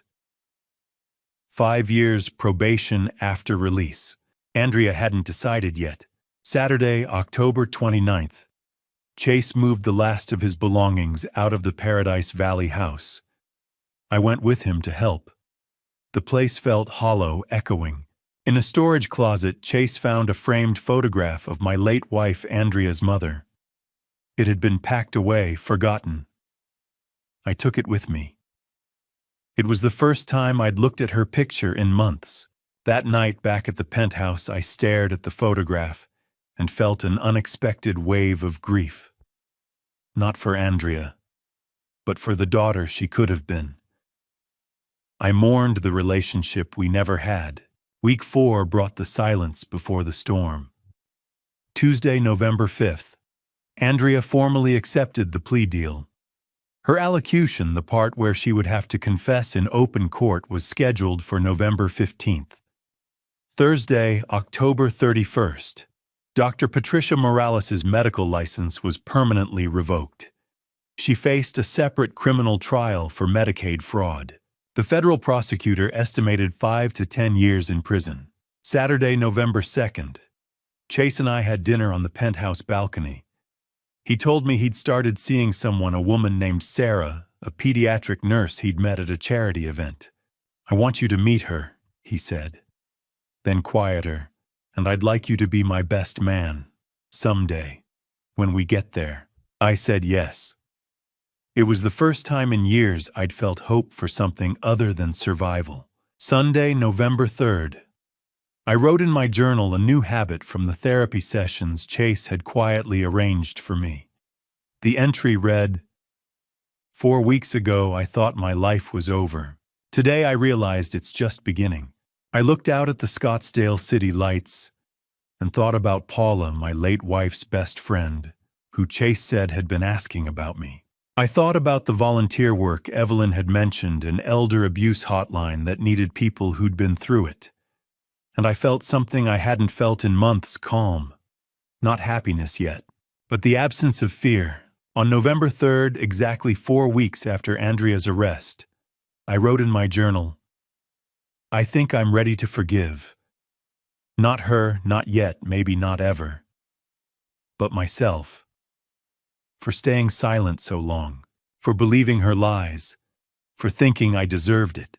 The next morning, Chase knocked on my door with 2 cups of coffee and a crazy idea. One, Dad.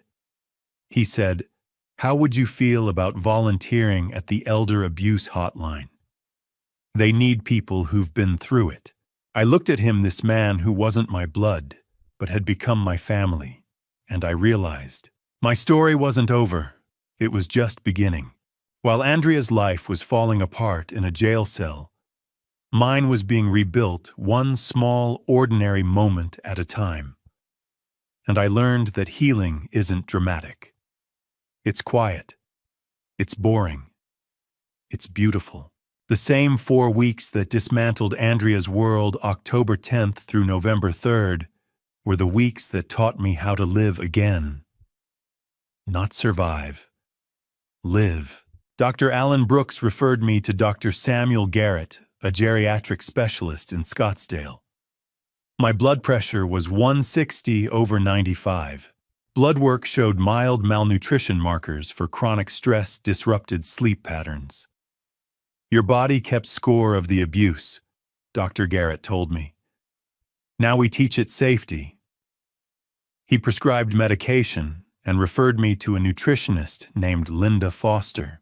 Chase helped me move into the penthouse guest suite, a space with a view of the McDowell Mountains, a bed with clean sheets, a closet that was mine and mine alone. It was the first time in years I'd had a room that felt like my own. Evelyn Cross and a financial planner named Nathan Cross walked me through my finances. The conservatorship had never been filed. My assets were 100% mine, $340,000 in retirement accounts, a $280,000 house in Tempe with no mortgage, and $2,800 a month in pension income. You're financially stable, Nathan said. We just need to protect what's yours. Nathan proposed renting out the Tempe house for $2,200 a month, keeping my retirement accounts intact, opening a new checking account with Chase as a temporary co-signer to prevent fraud. I had my first therapy session with Dr. Rebecca Stone, a trauma-informed therapist who specialized in elder abuse. 50 minutes. I described 18 months of manipulation, gaslighting, theft, and public humiliation. I broke down twice. Dr. Stone handed me tissues and said, "You survived. Now we help you thrive." Margaret Campbell visited with homemade lasagna. We sat on the penthouse couch, ate together, and watched Jeopardy. I laughed at a contestant who missed an obvious answer the first time I'd laughed in months. I walked around Chase's neighborhood. 20 minutes. The desert sunset painted the sky orange and pink. I thought, I'm still here. I'm still alive. Routine became my anchor. Breakfast at 7, walk at 8, therapy Thursdays at 2. It sounds boring, but boring felt like peace. Chase invited me to lunch with his girlfriend Sarah Brennan, a 34-year-old pediatric nurse. She asked about my aerospace engineering career the first time in years someone had asked about my work instead of my problems. I told her about the projects I'd worked on, the satellites I'd helped launch, and for an hour I felt like myself again. I joined an online support group for elder abuse survivors. It met on Zoom every Friday at 7 p.m. 8 participants, ages 58 to 81. I shared my story. I heard theirs, and I realized I'm not alone. My blood pressure improved. 138/88. I'd gained 4 pounds healthy weight. During my third therapy session, Dr. Stone asked, "What do you want your life to look like 6 months from now?" I said, "I don't know, but I want to help people like me." Chase had mentioned a volunteer opportunity. Arizona Adult Protective Services needed advocates for their crisis hotline. People who'd experienced elder abuse. Training started December 2nd. I had dinner on the penthouse balcony with Chase and Sarah. Chase asked me to be his best man at his future wedding. I said yes. This man had saved my life, and now he was asking me to be part of his. I started journaling and wrote my first entry. 4 weeks ago, I thought my life was over. Today, I realized it's just beginning. I looked out at the Scottsdale city lights that night and felt something I hadn't felt in years: hope. Not happiness, not yet, but the belief that happiness was possible. On November 3rd, I looked at the volunteer application on my laptop screen. Arizona Adult Protective Services Crisis Hotline Advocate. I thought about the 18 months I'd spent silent, isolated, ashamed. Then I thought about the 8 people in my support group. About Margaret, who'd spoken up when no one else did. About Chase, who'd saved me when I couldn't save myself. I clicked Submit Application. Because maybe, just maybe, my pain could become someone else's hope. They say you cannot choose your family. In November 2024, I learned that sometimes the family you choose is the only one that truly stays, and sometimes the family you believed was gone forever can still find its way back. 3 weeks after submitting my volunteer application to Arizona Adult Protective Services, my world slowly began filling with people again. I had started a 4-week training program, my blood pressure was stable, and I was seeing Dr. Stone twice a week. Andrea's sentencing was set for December 20th, a date I tried not to dwell on. November became less about waiting for that day, and more about rebuilding what I thought had been lost. On Sunday, November 10th, my phone rang with a Tucson number I did not recognize. I almost ignored it. The voice on the other end was older, rougher, but unmistakable. It was Hank, my brother. We had not spoken in 12 years. He told me he owed me an apology for believing Andrea and for failing to call when she tried to manipulate him. I felt my chest tighten as I asked if he wanted to visit.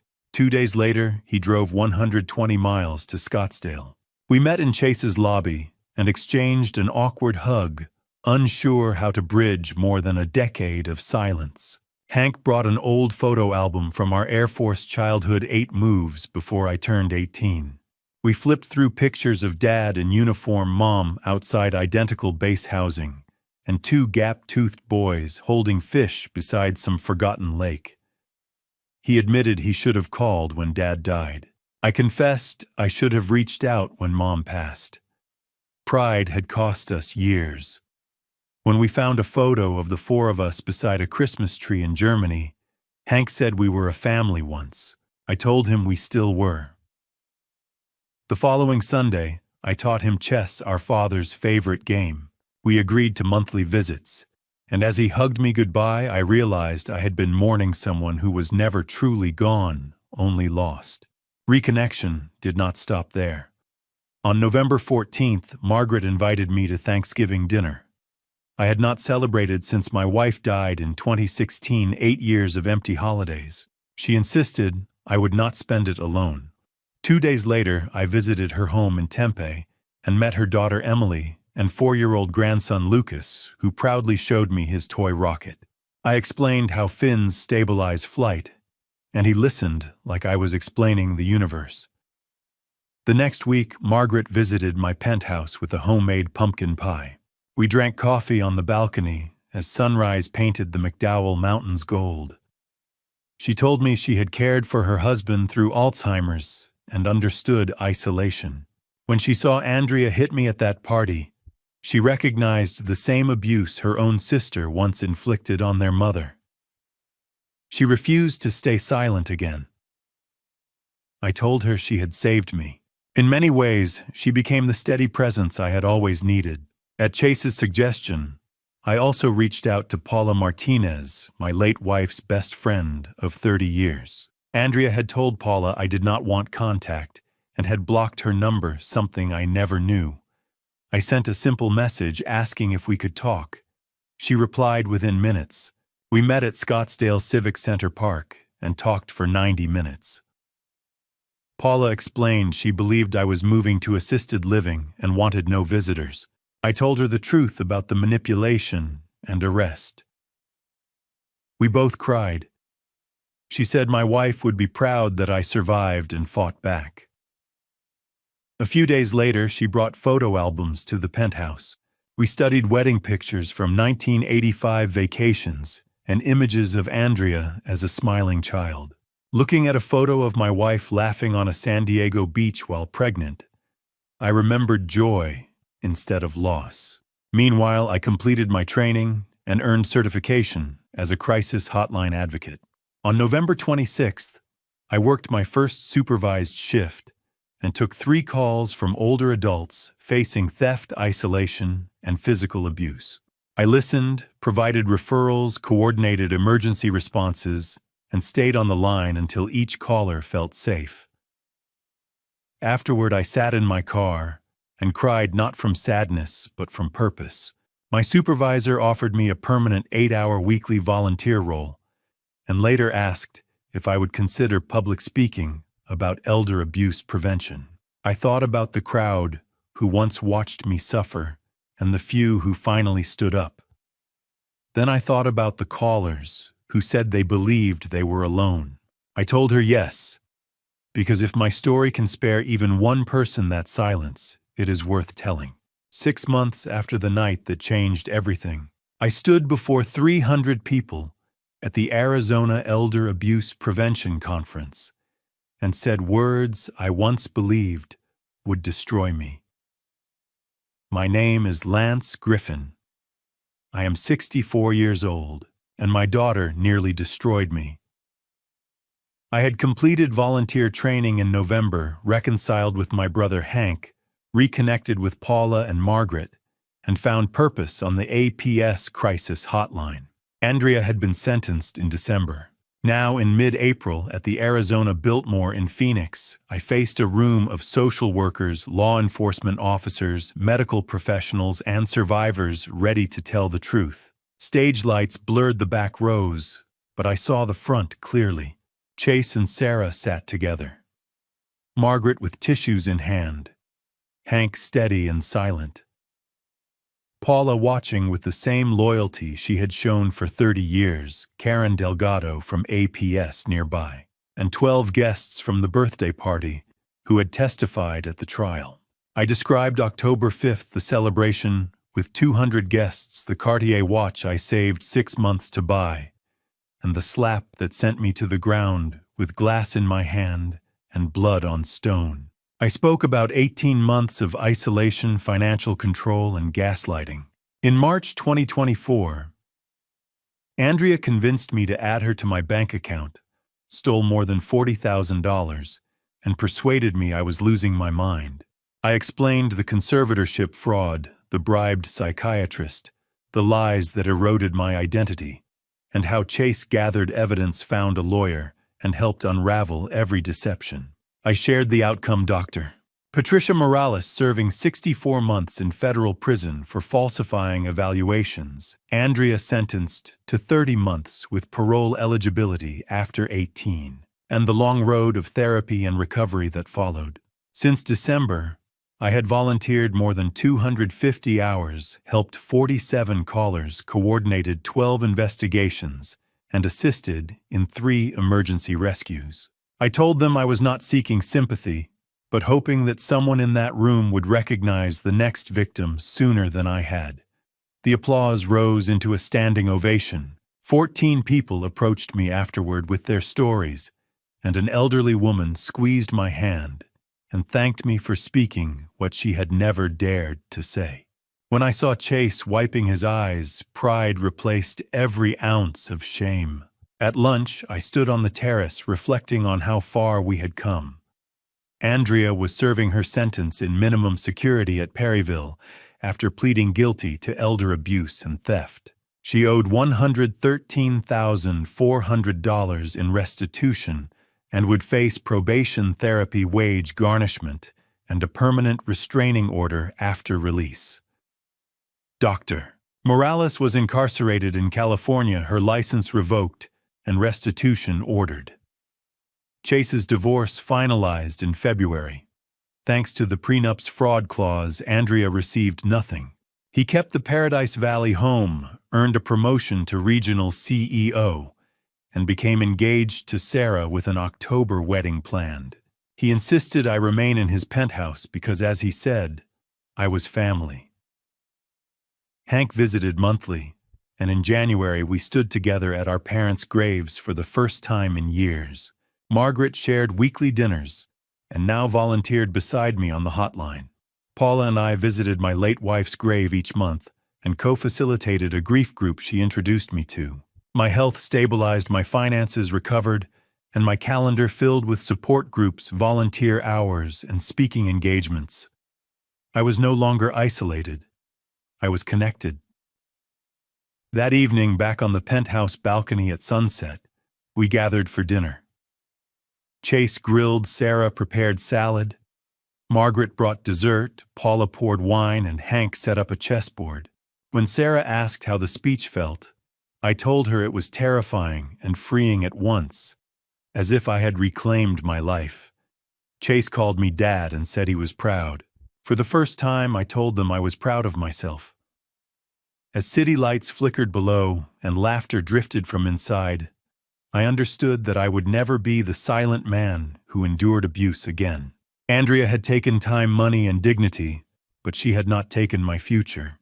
I stepped back into the warmth of chosen family, knowing that this moment, this life rebuilt from truth, was more than enough. And to you listening to this family story, remember this. I spent 18 months believing I deserved the abuse because Andrea was my blood. But God doesn't measure family by DNA. He measures it by love, protection, and sacrifice. Chase Harrington, the man who saved me, proved that family story isn't written in genetics. It's written in choices. Looking back at my own family story, I see the mistakes clearly now. I stayed silent when I should have spoken. I believed lies when I should have questioned. I isolated myself when I should have reached out. Don't be like me. Don't wait until you're bleeding on a patio floor to ask for help. The warning signs were there, the gaslighting, the financial control, the isolation. I ignored them all.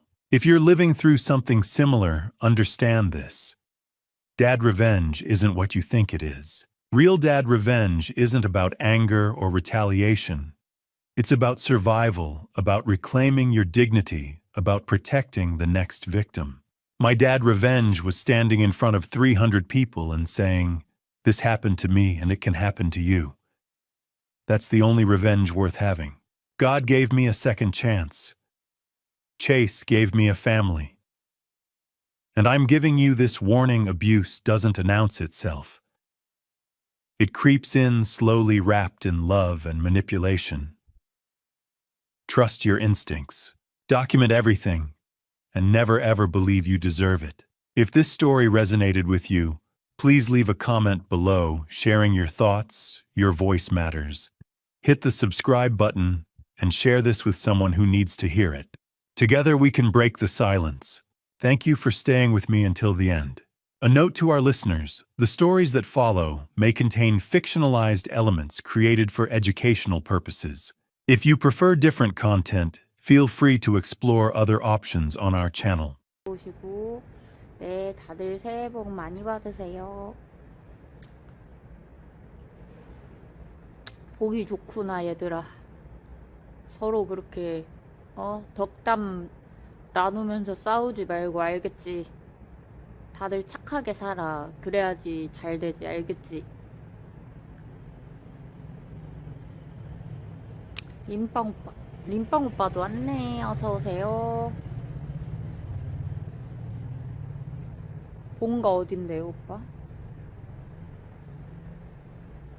두쫑구? 구미? 어디서 가는데? 와, 맛있게 먹으니까 진짜 좋다. 내 사랑 동은이는 뭐야?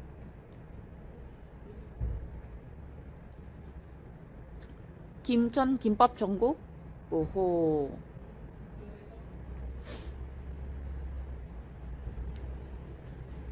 아, 맞다. 덕비 그거라고 했지? 덕비 대구라고 했나? 아, 또 좀 보내주고 싶다. 내 냉장고에 아직 많은데. 난 먹기 싫어.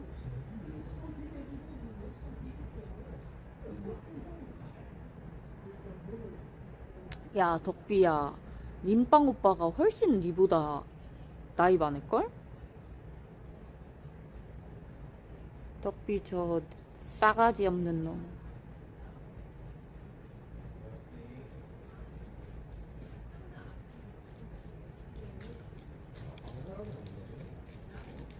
택별 언니 뭘 보냐고요? 여기 잠깐 사람 구경하고 있었어. 여기 쭈그려 앉아서.